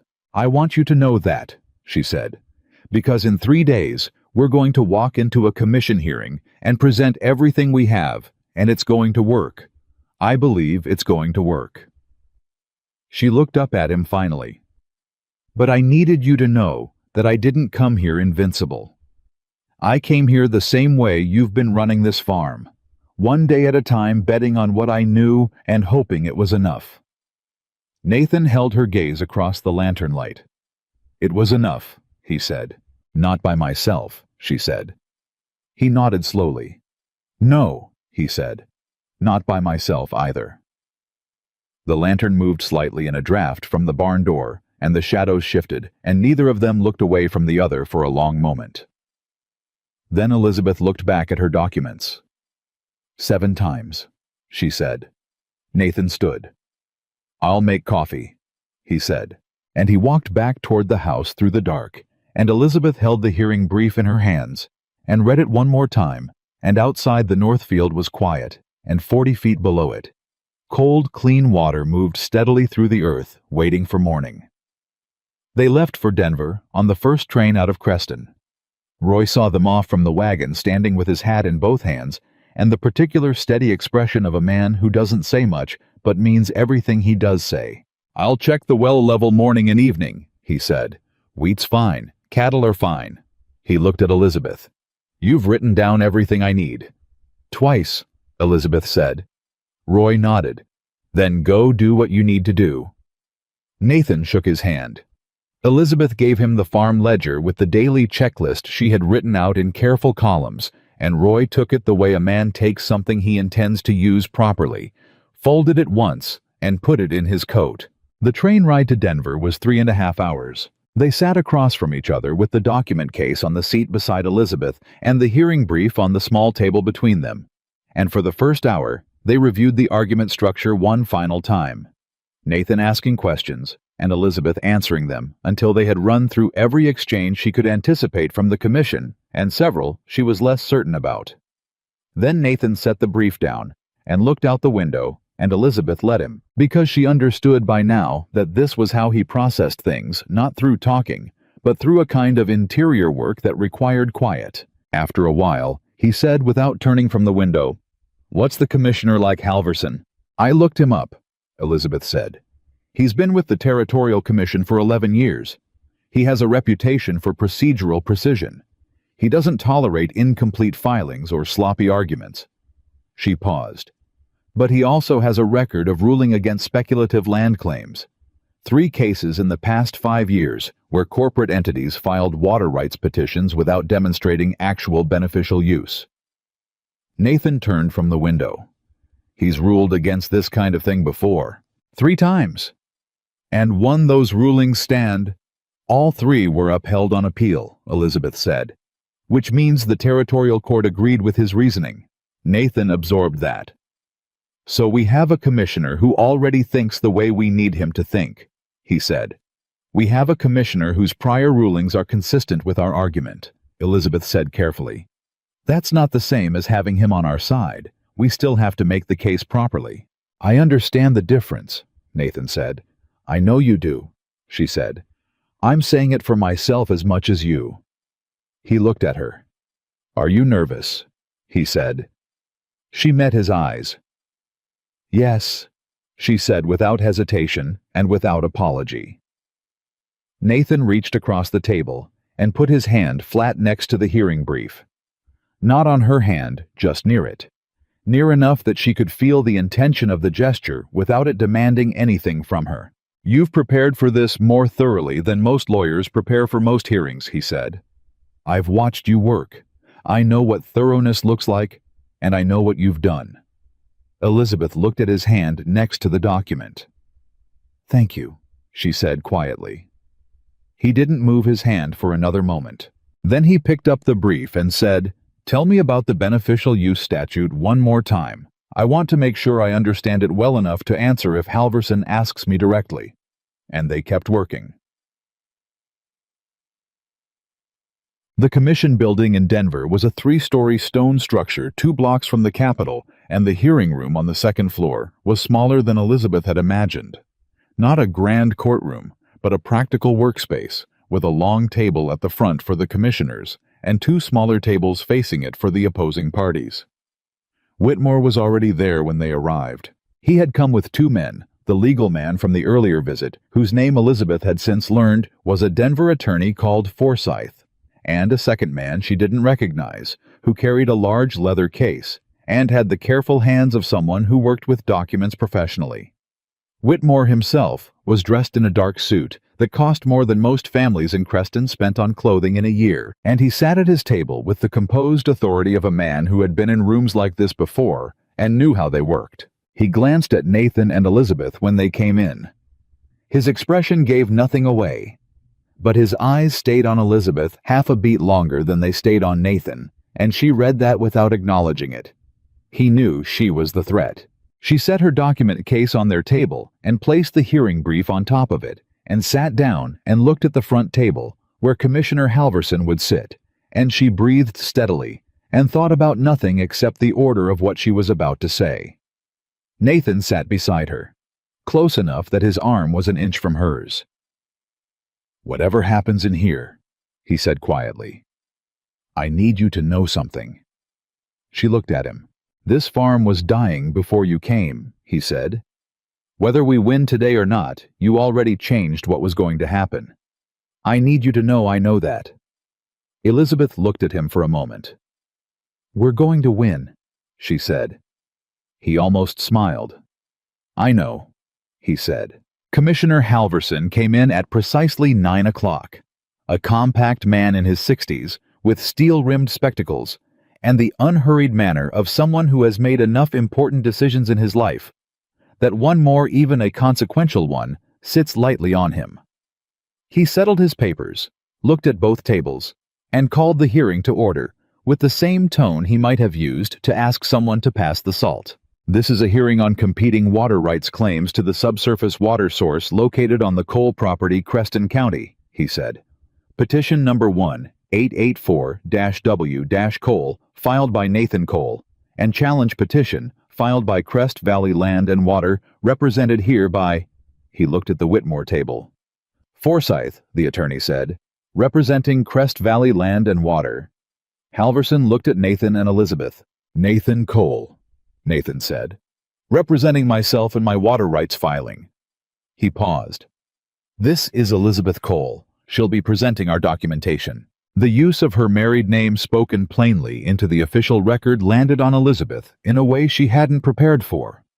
Not because it was untrue they were married, they had been married since the day she arrived, but because Nathan had never used it that way before, with that particular quiet deliberateness, as if he were placing something on record that mattered to him beyond the legal requirement of it. She kept her face still. Halverson nodded. "Very well. Mr. Forsyth, you filed the challenge. You go first." Forsyth was good. Elizabeth had expected that. A man like Whitmore didn't hire inadequate attorneys. Forsyth stood and laid out his challenge in organized and reasonable-sounding language, questioning the validity of the historical survey documentation, arguing that a 40-year-old field assessment from a non-credentialed individual carried no legal weight as prior knowledge evidence, and asserting that the Cole filing had been made in bad faith given the existence of the prior Crest Valley petition. He spoke for 22 minutes. He was polished and precise, and he structured his argument well, and Elizabeth listened to every word with the same attention she had given the county records in Denver, not for what he was saying, but for the gaps in what he was saying. The places where the argument stepped over something it hoped no one would notice. She found 3. Halverson asked Forsyth 2 questions when he finished. Forsyth answered both smoothly. Then Halverson looked at Elizabeth. "Mrs. Cole," he said, "you may present your response." Elizabeth stood. Gang. She started with William Carter, not with his notebooks, not with his survey data, with the man himself. She described him in 3 sentences: a 30-year career studying Western Territory, soil and water systems, a 1851 filing with the Territorial Historical Records Commission documenting his assessment methodology, a record of accuracy in 2 previous water source identifications that had been subsequently confirmed and developed. She placed the Historical Records Commission acknowledgement on the table in front of Halverson before she said his name a second time. Halverson picked it up. He read it. He set it down. "Your grandfather," he said. "Yes," Elizabeth said. "Continue." She presented the geological evidence next, the soil analysis she had conducted herself over 4 weeks. The rock formation data, the moisture pattern documentation. She had organized it not as a collection of separate observations, but as a single continuous argument, each piece connecting to the next. The way a good irrigation channel connects field to field, no gap and no waste. Then she presented the well itself. The flow measurements Roy had taken every 2 hours for the first 3 days. The water quality assessment she had done on the 4th day. The production rate calculation she had derived from the combined data. She laid it in front of Halverson page by page and let the numbers speak for themselves. Halverson read without looking up for 6 minutes. Forsyth sat at his table with his hands flat on the surface and his expression professionally neutral. Whitmore sat beside him and looked at the wall. "This is thorough documentation," Halverson said finally. "Thank you," Elizabeth said.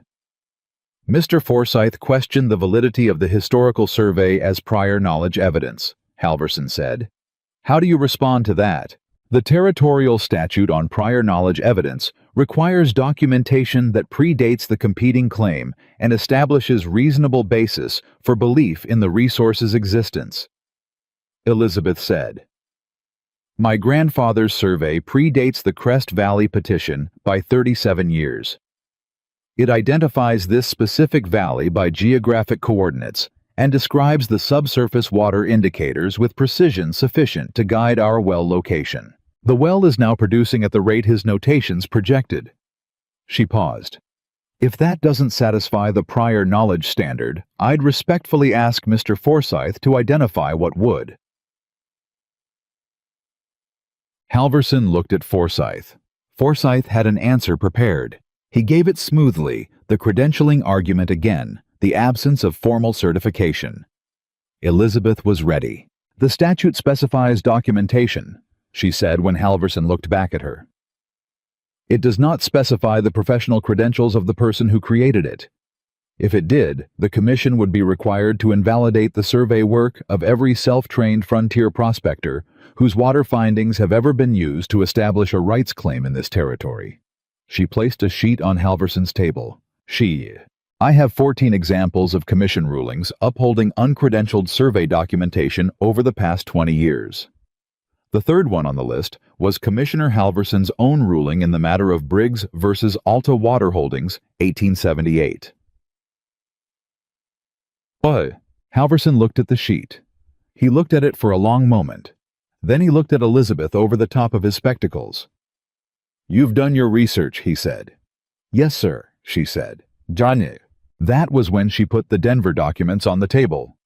She had saved them deliberately for this moment, not as a dramatic gesture, but because the argument structure required them here after the validity of their own claim had been established when the question became not just whether their filing was legitimate, but whether the opposing filing was fraudulent. "Commissioner Halverson," she said, "I'd like to address the Crest Valley Land and Water petition directly." Forsyth moved in his chair. "The challenge filing before this commission represents a competing claim," Halverson said. "You're entitled to address it. Proceed."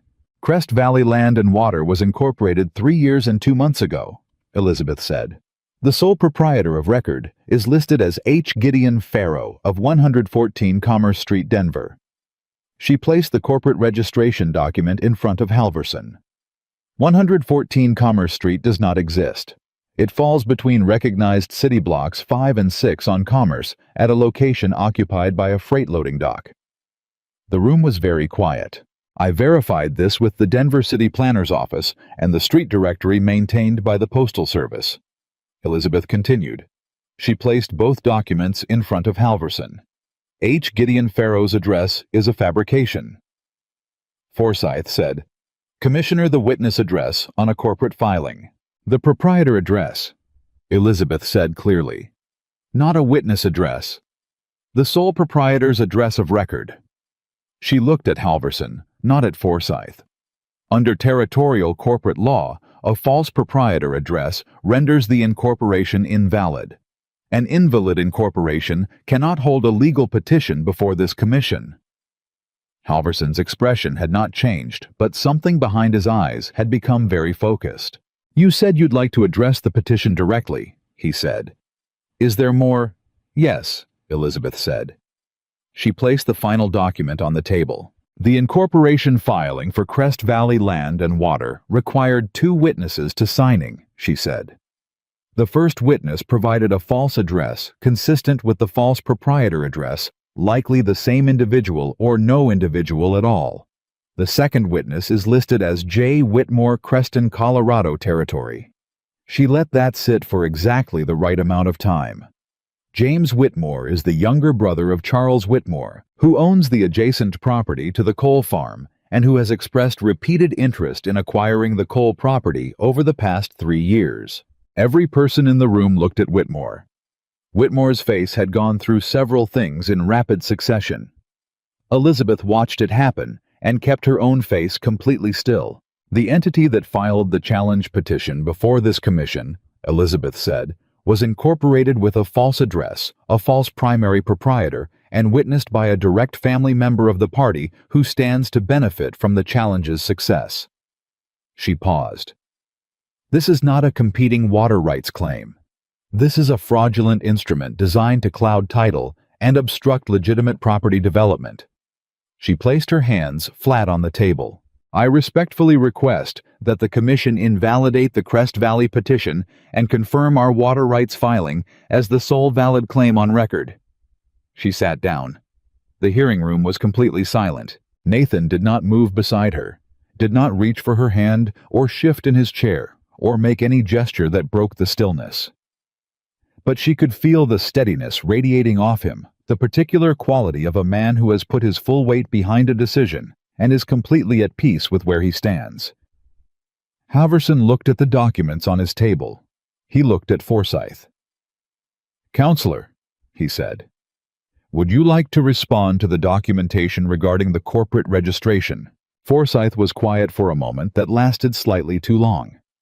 "Commissioner," he said carefully, "the corporate filing irregularities, if confirmed, are a matter for yes or no," Halverson said.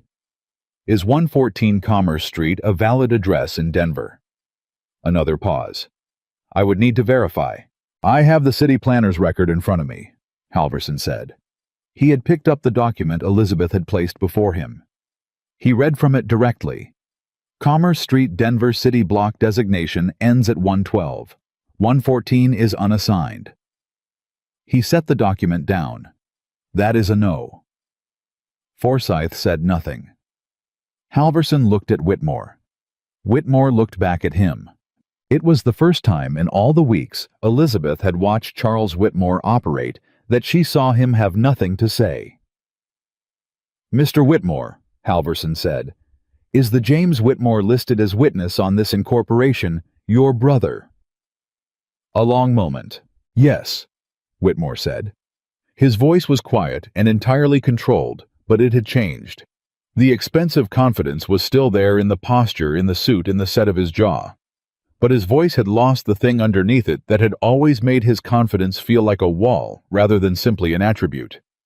Halverson nodded. He made a note.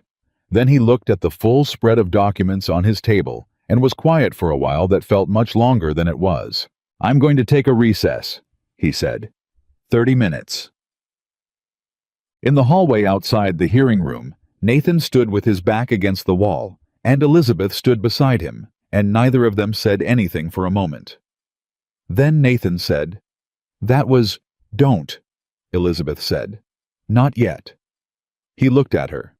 "Not until it's done," she said. He nodded. They stood in the hallway in the particular silence of two people who have done everything they can do and are now in the phase that belongs entirely to someone else. Roy had packed them a lunch that morning, tucked into the document case without announcement.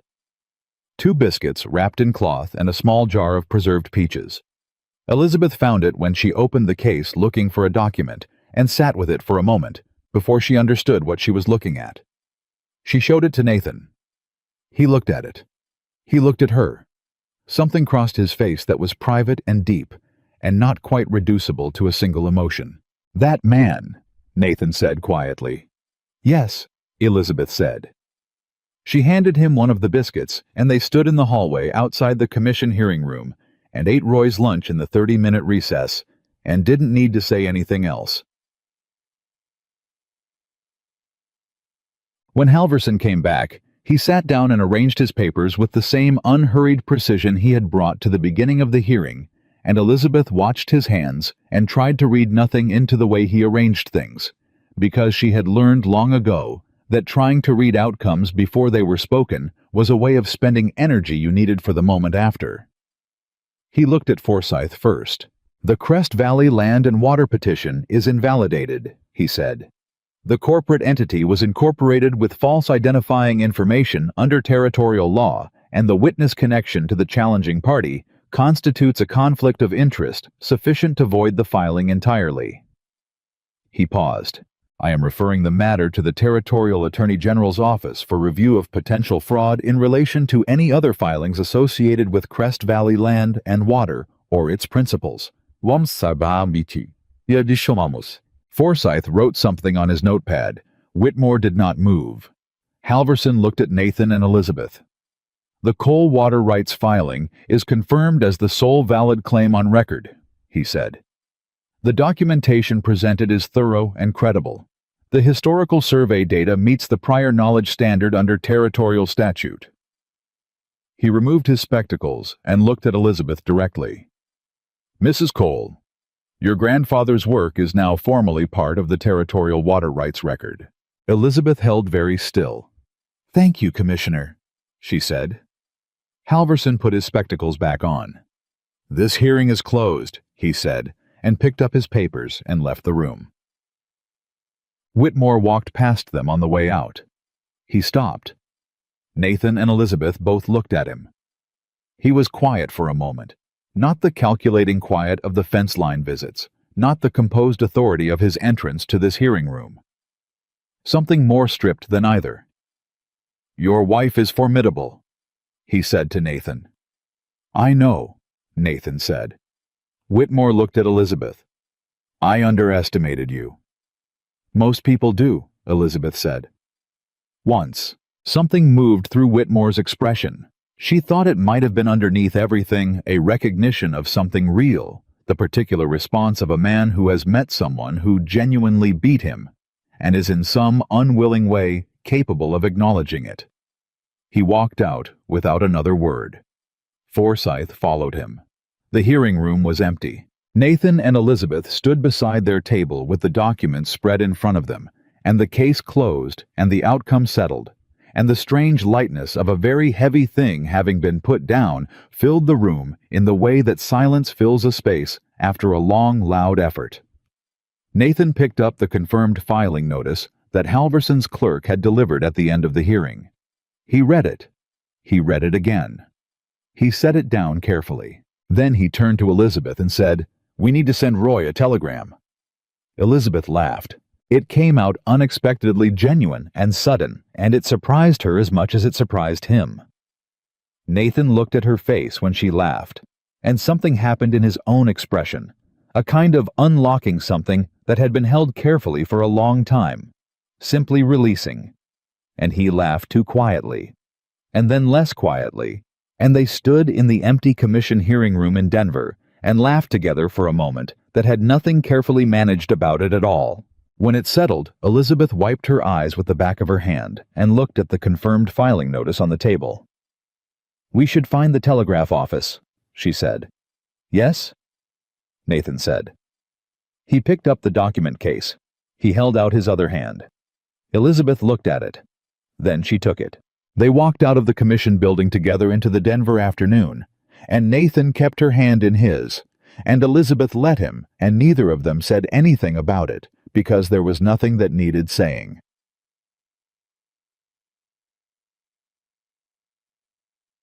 The telegram they sent Roy read, Claim confirmed.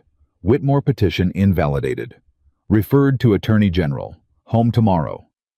Roy's reply came back to the hotel desk before dinner. It read, Wheat is up another inch. Figured. Nathan read it and showed it to Elizabeth across the dinner table. She read it and set it down. He's impossible, Nathan said, but the warmth in his voice made it sound like a compliment. He's been right about everything from the beginning, Elizabeth said. He told you to listen to me that first day at the well. Nathan looked at her. He did, he said. Smart man, Elizabeth said. Smarter than me apparently, Nathan said. You caught up, Elizabeth said. The dining room around them was busy and loud with the particular energy of a city hotel, and Nathan looked at her across the table with an expression she had been watching develop over 2 months. Not the cautious assessment of the beginning, not the working respect of the middle weeks, but something that had come through all of it and come out different on the other side. "I want to ask you something," he said. "Ask," she said. "What you told me in the barn," he said. "About being frightened on the train. About coming on thin rope." He held her gaze. "Was there a part of you that thought it might not work?" Elizabeth looked at him. "Yes," she said.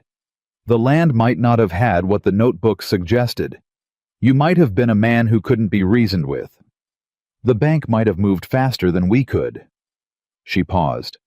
"Any of those things could have been true." "But you came anyway," he said. "I came anyway," she said. "Why?" She thought about how to answer honestly. "Because the alternative was staying in Pennsylvania, in my grandfather's house, with all his notebooks and all his knowledge, and nowhere useful to put any of it," she said. "I had spent 4 years watching a brilliant man's life's work sit in boxes after he died. I was not willing to watch it sit there for another 4. She looked at the table.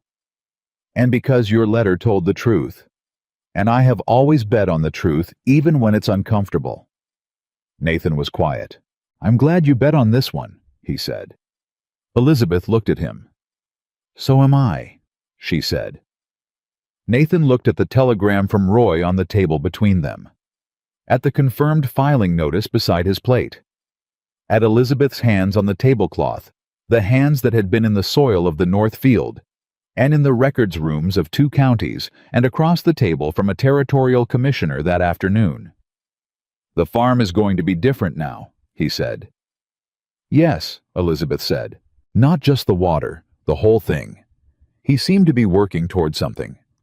"I've been thinking about what you said about the other farmers, the ones Whitmore may have taken advantage of." Elizabeth looked at him carefully. "What about them?" she said. "Your grandfather's notebooks." Nathan said. "The knowledge in them. You said yourself there are other farms in this territory struggling with the same problems we were struggling with before you came." He looked at her. "Do you think you could help them?" The question landed in a place she hadn't let herself think about yet. "Yes," she said after a moment. "I think some of them could be helped." "Then I think that's what comes next," Nathan said. "After the harvest. After we get the farm fully producing." He looked at her steadily. "I think that's what the notebooks are for."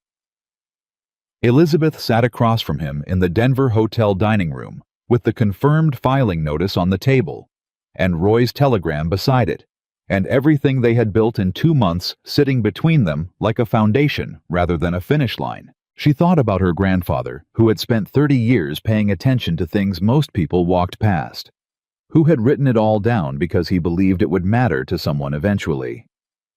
"He would have liked you," she said. Nathan held her gaze. "I hope so," he said. "I intend to spend a long time being worth the opinion." Elizabeth picked up her coffee cup. "Then you'd better start now," she said. "We have a long ride home tomorrow, and I have crop rotation plans to finalize for the spring season." Nathan picked up his own cup. "Always working." He said the same words he had said at the train station weeks ago. "Always?" Elizabeth said the same answer, but the word meant something entirely different now than it had then, and they both knew it, and neither of them needed to say so. Roy was waiting at the station. He stood beside the wagon with his hat on and his arms folded, and the expression of a man who already knew the outcome, and had come anyway because some things deserved to be met properly. When Nathan stepped down from the train and Elizabeth came down behind him, Roy looked at them both and said nothing for a moment. Then he unfolded his arms and reached out and shook Nathan's hand with both of his. "Well, casing held through the night," he said. "East wheat is standing clean. Cattle look good." "I know," Nathan said. "You told us." "Telling you again in person," Roy said. He looked at Elizabeth. "Commissioner Halverson?" "Yes," Elizabeth said. "Good man," Roy said. "I heard about him years ago. Somebody needed to put him in front of somebody like you." Elizabeth looked at him. "Roy," she said. "That might be the nicest thing you've said to me since I arrived." "Don't get used to it," Roy said, and turned to get the wagon moving. Nathan caught Elizabeth's eye over the top of Roy's head. She looked back at him. Something passed between them that was warm and easy and completely unguarded, and then they both climbed up and Roy started the horses home.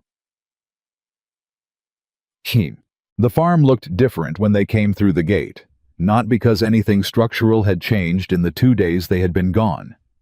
The house was the same house. The barn was the same barn. But Elizabeth had been away, and coming back to something after an absence has a way of showing you what it actually is, rather than what you've gotten used to seeing. She saw it clearly, a farm that was alive. The east wheat moving in the early afternoon air. The cattle settled and grazing with the ease of animals that are being properly fed. The north field quiet above its underground secret, the pump handle waiting at the wellhead like a hand offered in greeting. She sat on the wagon bench and looked at all of it and felt something she had not let herself feel fully until this moment. She was home, not Pennsylvania, not her grandfather's house with its boxes of notebooks and its weight of careful grief. This land, this particular difficult, beautiful, demanding piece of Colorado territory that had been dying when she arrived and was standing when she came back. Home. Nathan was watching her. She knew he was watching her without looking at him. "What are you thinking?" he said. "That it looks different when you come back to it," she said. "Different how?" She looked at the north field, like it knows we're not leaving, she said. Nathan was quiet for a moment. "Good," he said. "Because we're not." The harvest that season was not a miracle. Elizabeth was careful about that word, and careful about the idea behind it. Miracles suggested something that arrived from outside, something that didn't belong to the ordinary cause and effect of the world. What happened on the coal farm that season was not a miracle. It was the result of correct soil management and proper rotation and reliable water, and 6 weeks of extremely hard work by 3 people who understood what they were doing and did it without wasting effort. But it was also more than that, and she knew it. It was the first full harvest Nathan Cole had brought in since his father died, and the numbers when she added them in the farm ledger on the last evening of the season were not just adequate. They were better than adequate. The wheat yield from the eastern rotation alone exceeded Nathan's best previous season by 30%. The cattle weight was up. The bank payment would be made in full with enough remaining to carry through the winter and begin the spring preparations without borrowing. She sat with the ledger open in front of her and added the final column twice to make sure she had it right. She had it right. She closed the ledger. She sat in the kitchen in the quiet of the evening and let it settle through her, all of it. The train from Pennsylvania, the first morning in the North Field, the moment the water came through the wall, the hearing room in Denver, and now this. The ledger, the numbers, the simple concrete fact of a thing that had been dying, and was not dying anymore. Nathan came in from the barn and looked at her face and stopped. "What?" he said. She opened the ledger and turned it to face him. He came to the table and looked at the numbers. He looked at them for a long time. Then he sat down in the chair across from her, the chair where he had sat the first evening when she had laid out her grandfather's notebooks, and started explaining what the land was trying to say. He sat in that chair and looked at the ledger, and then looked at Elizabeth, and his face was so open in that moment, so completely undefended, that she felt the privacy of it, like a thing she had been trusted with. "My father worked this land for 20 years, Nathan said. "Yes," Elizabeth said. "He never had a season like this." "He didn't have the water," Elizabeth said, "and he didn't have the rotation system. He did the best he could with what he understood." "I know," Nathan said. "I'm not—" He stopped. "I'm not saying he failed. I'm saying something that I don't know how to say correctly." "Then say it the way you can," Elizabeth said. He looked at her. "He built something worth saving," Nathan said. "And it nearly didn't get saved, and the only reason it did get saved is sitting across this table from me right now." He paused. "I need you to know that I know that." Elizabeth held his gaze. "We saved it," she said. "Elizabeth, Nathan." Her voice was quiet, but it was certain. "I had the knowledge, you had the land and the belief and you were willing to dig even when you were frightened. Roy held this place together for 12 days while we were in Denver. The well was your father's land giving up what it had been keeping. She looked at him steadily. All of it was necessary. If any piece of it had been missing, the numbers in that ledger would be different. Nathan looked at the ledger. "All right," he said quietly. "We saved it." "Yes," Elizabeth said. "We did." The Attorney General's review of Whitmore's holdings began 6 weeks after the Denver hearing. The news came to Creston the way most official news came through the county paper, a brief article that described the inquiry in careful legal language that required reading twice to understand. But the people of Creston were practiced readers of careful legal language when it involved someone they knew, and by the following Sunday, the understanding that had spread through town was plain. Charles Whitmore had been building fraudulent water rights claims on multiple properties across 3 counties, and the Territorial Attorney General intended to find out exactly how many. Nathan heard about it at the feed store. The man who told him was Peterson, the wheat farmer, who had watched them dig from the fence line 2 months earlier. Peterson was not a complicated man, and he had the directness of someone who didn't see the point of working around to things. "Whitmore's in real trouble," Peterson said. "It appears so," Nathan said. 3 other families, they're saying, maybe more. Peterson looked at him.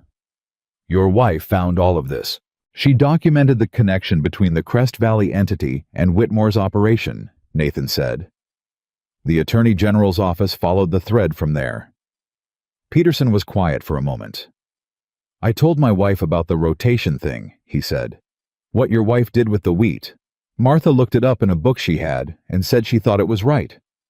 He paused. "Do you think Elizabeth would talk to me about my Southfield sometime? It hasn't produced properly in 3 seasons. Nathan looked at him. "I'll ask her," he said. He drove home with the feed supplies and told Elizabeth about the conversation that evening. She listened. "Peterson's Southfield," she said. "He's been single cropping wheat. You can see it from the road." "Can you help him?" "Yes," she said. "Would you?" She looked at Nathan. "You're asking me as if I might say no," she said. "I'm asking because it's your choice," he said. "Your knowledge, your time." Elizabeth looked at her grandfather's notebook on the shelf, where it now lived permanently. Cover-worn pages soft from handling. "My grandfather spent 30 years studying land that other people were going to farm," she said. "He wrote it down because he believed someone would use it someday." She looked at Nathan. "Letting it sit on a shelf when Peterson's Southfield is 3 miles away seems like a poor use of 30 years. Nathan almost smiled. "I'll tell him you'll come by Thursday," he said. "Ciao." She went to Peterson's farm on Thursday morning. Martha Peterson met her at the door, a round, warm woman in her 50s, who shook Elizabeth's hand with both of hers and brought her inside for coffee before Elizabeth could say that she'd rather start in the field. She drank the coffee and answered Martha's questions about the Denver hearing with the plain directness she brought to most things, and Martha listened with the focused attention of a woman who understood that what had happened in Denver mattered beyond the coal farm. "Whitmore offered Thomas a settlement 3 years ago," Martha said, "on the Southfield water." She looked at her coffee cup. "We almost took it." Elizabeth set her cup down. "What stopped you?" she said. "Thomas thought the price was too low," Martha said. "He didn't know why, just felt wrong." She paused. "Now we know why it felt wrong." "Now you know," Elizabeth said. Martha looked at her. "Thank God you came," she said, simply, without drama. Elizabeth didn't know what to say to that, so she said, "Let me look at your Southfield." The Southfield was exactly what she expected from the road-depleted single-crop soil, the particular pale exhausted color of ground that has been asked to give the same thing for too many seasons without being given anything back. She walked it the same way she had walked the Cole North field, on the first morning hands in the soil, reading what it was telling her, and the field told her the same kind of story. Fields always told her, "This is what happened. This is what it cost. This is what I need." She spent 2 hours with the Petersons. She left them a written rotation plan and a list of 3 things to do before winter set the ground. Thomas Peterson walked her back to the wagon at the end and stood holding her horse's bridle for a moment. "What do we owe you?" he said. Elizabeth looked at him. "Nothing," she said. He frowned. "That's not—" "It's my grandfather's work," she said. "He'd have given it to you for nothing. I'm doing the same." She drove home. Nathan was waiting at the gate, not anxiously, just present the way he had started being present when she came back from somewhere, as if proximity mattered to him in a way he no longer felt the need to manage carefully. "How was it?" he said. "Fixable," she said. 2 seasons if they follow the plan." "Did Martha feed you?" "Twice," Elizabeth said. "I tried to leave before the second time." "Nobody leaves Martha Peterson before the second time," Nathan said, taking the horse's head. "How many more?" Elizabeth climbed down from the wagon. "What do you mean? How many other farms in this valley could use what you know?" he said. She had been thinking about that since the Denver hearing. Since Nathan had mentioned it over dinner. Since she had sat in the Peterson kitchen and watched Martha's face change when she understood that the information in her grandfather's notebooks was going to come off the shelf and walk into the fields where it belonged. 8, she said. "Maybe 10 that I can see from the road." Nathan looked at her. "Spring," he said. "Spring," she agreed. So, winter came down hard that year, as Colorado winters did, with the particular commitment of cold that made everything temporary feel permanent and everything permanent feel tested. The coal farmhouse held. The well did not freeze.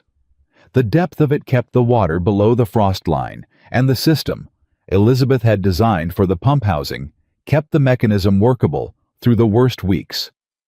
She had designed it in November, working from notes her grandfather had made about winter well management in Northern Territory, and Roy had built it from her specifications over 3 long cold days in December, complaining methodically throughout and producing work that was, as Nathan pointed out, completely flawless. "You complain more accurately than anyone I've ever known," Nathan told him.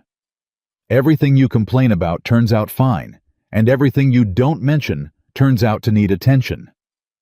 "That's because the things I don't mention are the things I've already fixed," Roy said. Elizabeth looked up from her ledger at that and didn't say anything, but she filed it away as one of the truest things she had heard stated in the coal kitchen. The winter evenings were long and the work contracted naturally to the house and the barn and the animals, and Nathan and Elizabeth fell into the rhythms of a shared life with the same practical inevitability they had brought to everything else. She read in the evenings. He worked on the equipment repairs that the season made possible for the first time in years, because for the first time in years, there was money to buy the parts. They talked at dinner in the unhurried way of 2 people who have moved past the phase of careful presentation and arrived at the easier territory of genuine conversation. She learned things about him that letters and 6 weeks of crisis farming had not given her. That he had wanted to be a school teacher when he was young, before his father's health began to fail, and the farm became the only possible future. That he had read more widely than he let on, and had opinions about things that surprised her pleasantly. That he was patient with almost everyone and everything except dishonesty, which he could detect very quickly, and which made him very quietly furious in a way that passed faster than anger usually does, but left a mark. He learned things about her, too. That she had been lonely in Pennsylvania in a way that she had managed so efficiently it had almost become invisible to her.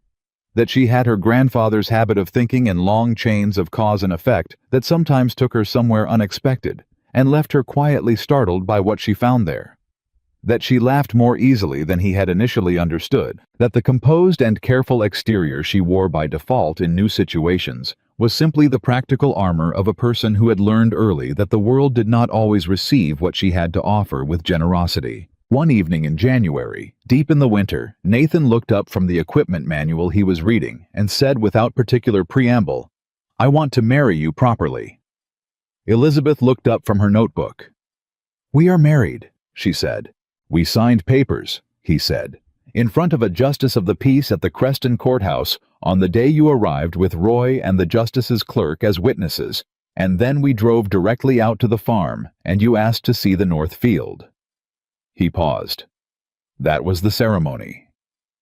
Elizabeth looked at him. "I remember it clearly," she said. "I'd like to do it again," he said. "In the spring, with people present, with the farm standing and the water running and everyone who was there for what we built here able to be there for what comes next." He said it plainly the way he said most things, without performance or excessive decoration. Just the clean fact of what he meant. Elizabeth set her notebook down. "Roy will complain about having to wear a proper coat," she said. "Roy will complain about everything and show up an hour early to make sure it all goes correctly," Nathan said. Elizabeth considered. "The Petersons," she said. "And the Dunlaps from the East Ridge, they've been trying to fix their irrigation channel for 2 years. I told Martha I'd look at it in spring." "We'll invite them all," Nathan said. She looked at him across the kitchen table, at the man who had met her at a train platform, with the expression of someone recalculating who had stood in a hole 14 feet underground and pressed his forehead against the earth when the water came through.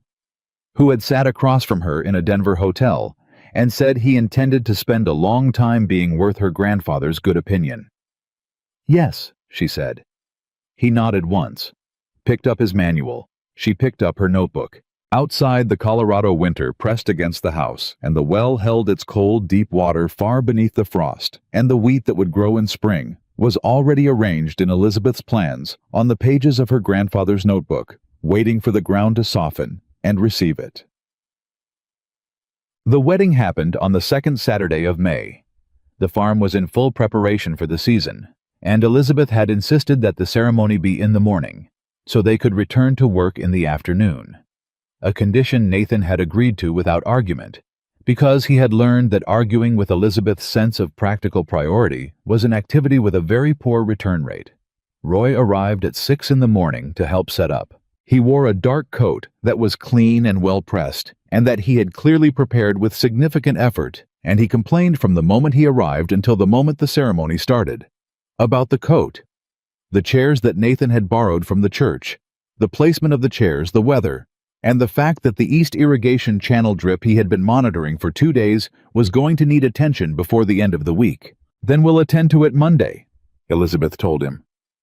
"Just making sure someone knew," Roy said. "Someone knows," she said. "Now stop talking about the irrigation channel." "I'm just saying—" "Roy," Nathan said. Roy stopped saying. The Petersons came.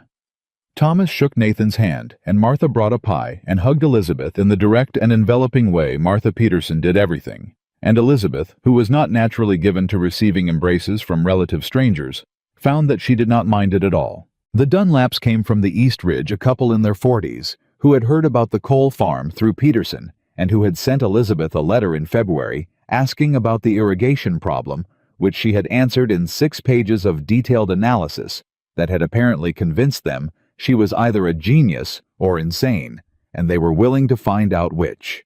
The Dunlap wife Clara took one look at Elizabeth on the morning of the wedding and said, "I expected you to be taller. I expected your channel to be more complicated," Elizabeth said. "We were both wrong." Clara Dunlap laughed.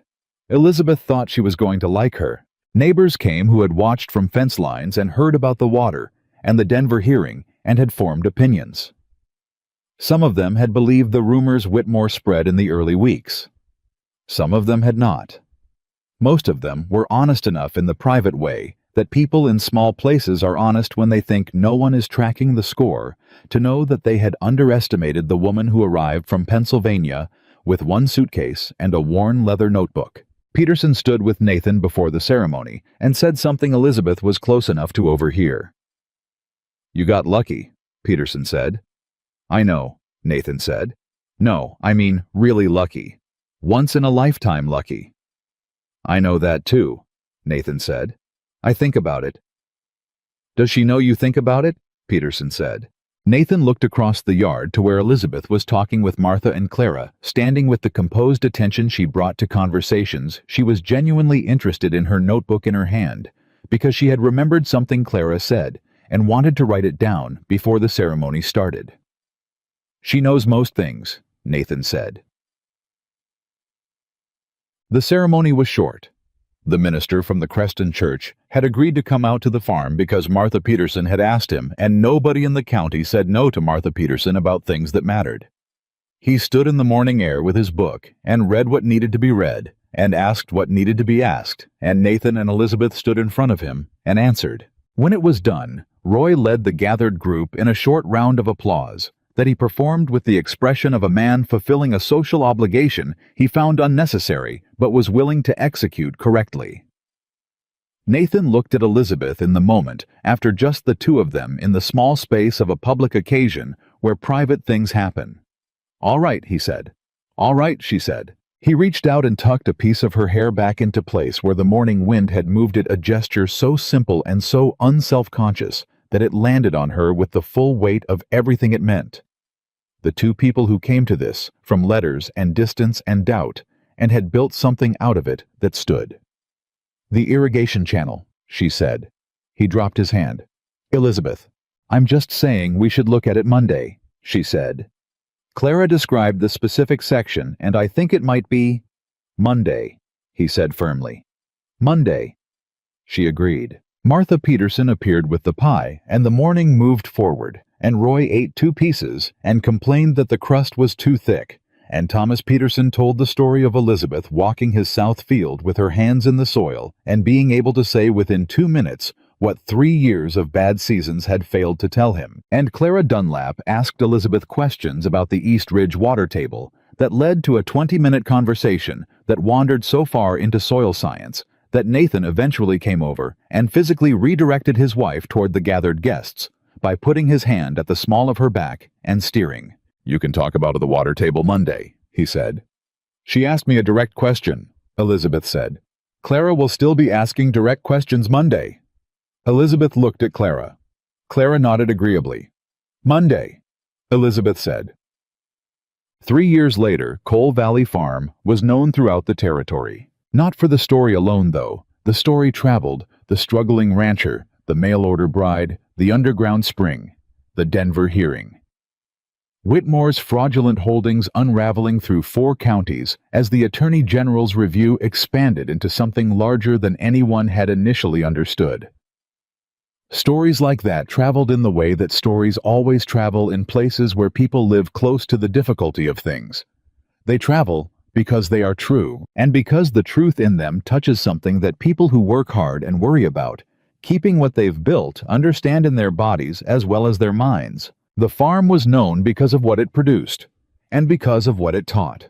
Elizabeth had gone to 8 farms in the first spring after the Denver hearing. She had gone to 12 the following year.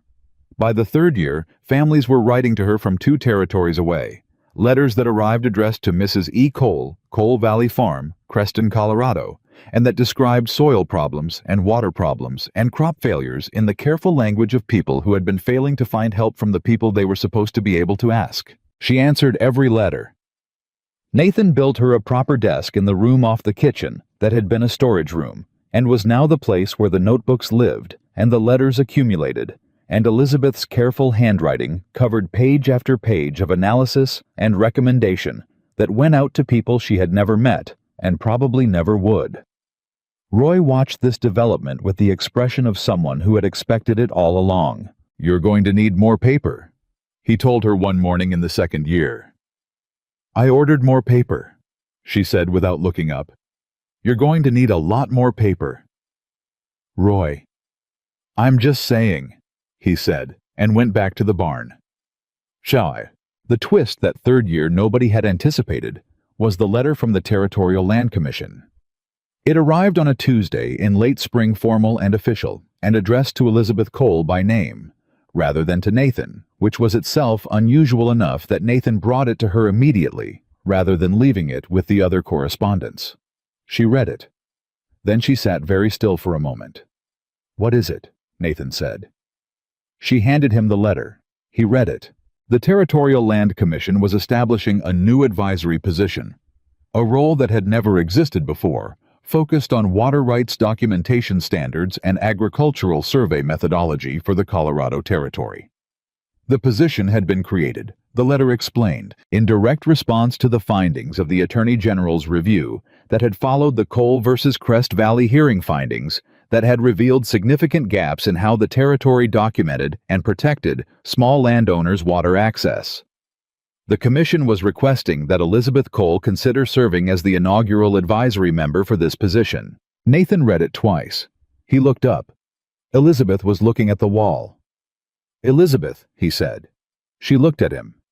"Your grandfather's notebooks," she said. "Yes," he said.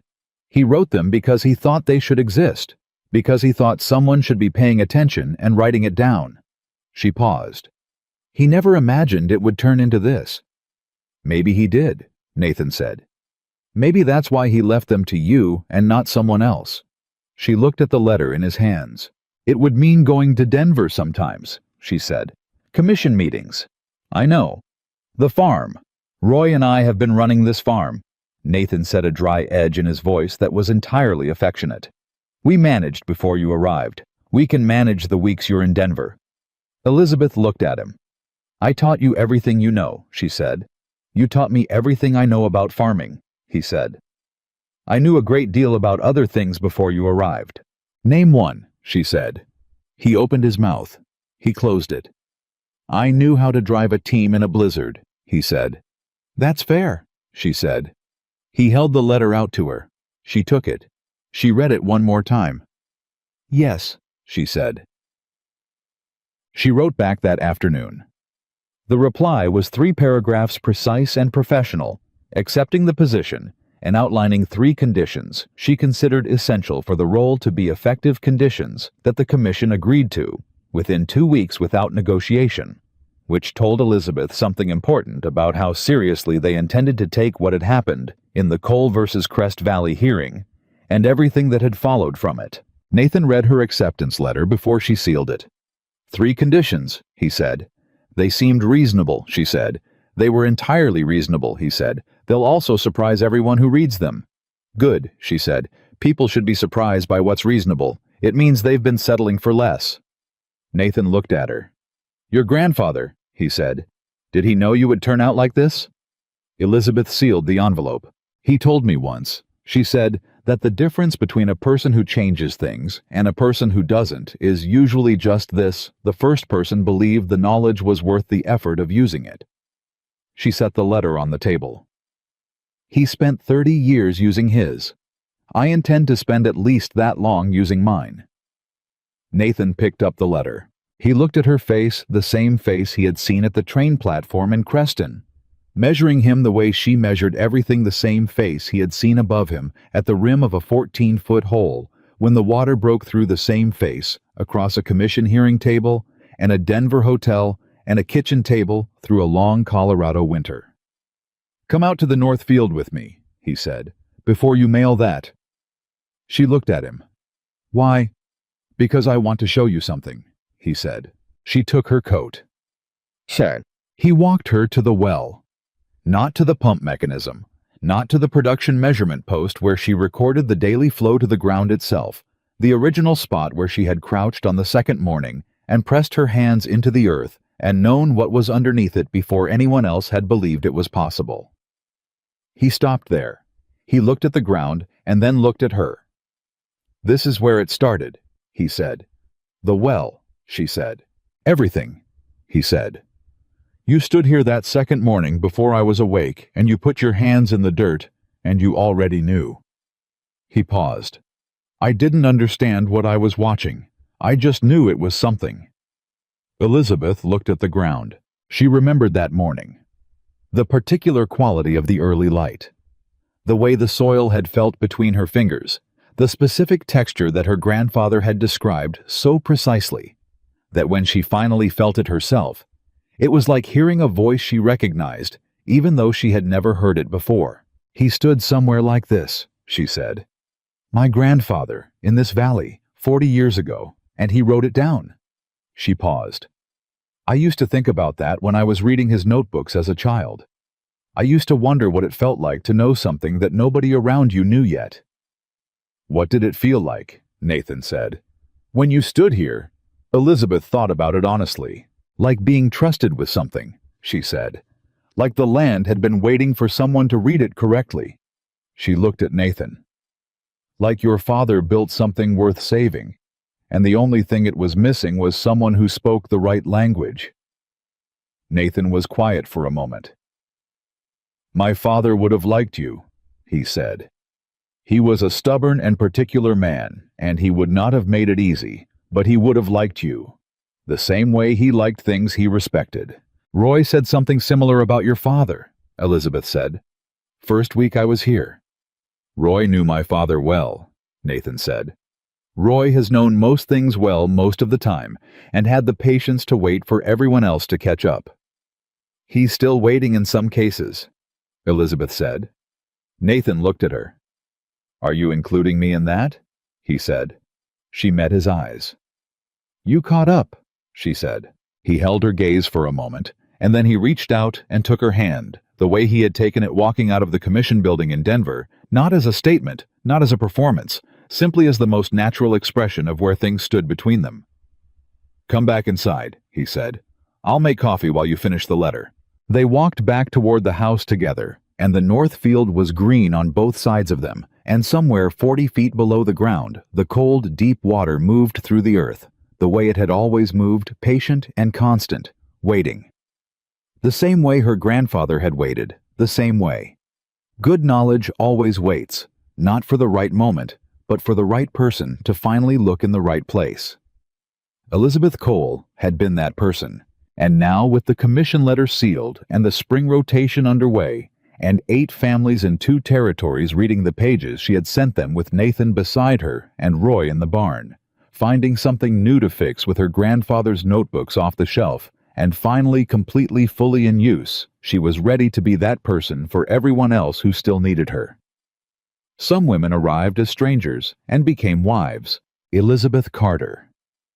Cole arrived as a stranger and became something this land had never had before. The woman who understood it well enough to save it and loved it well enough to stay.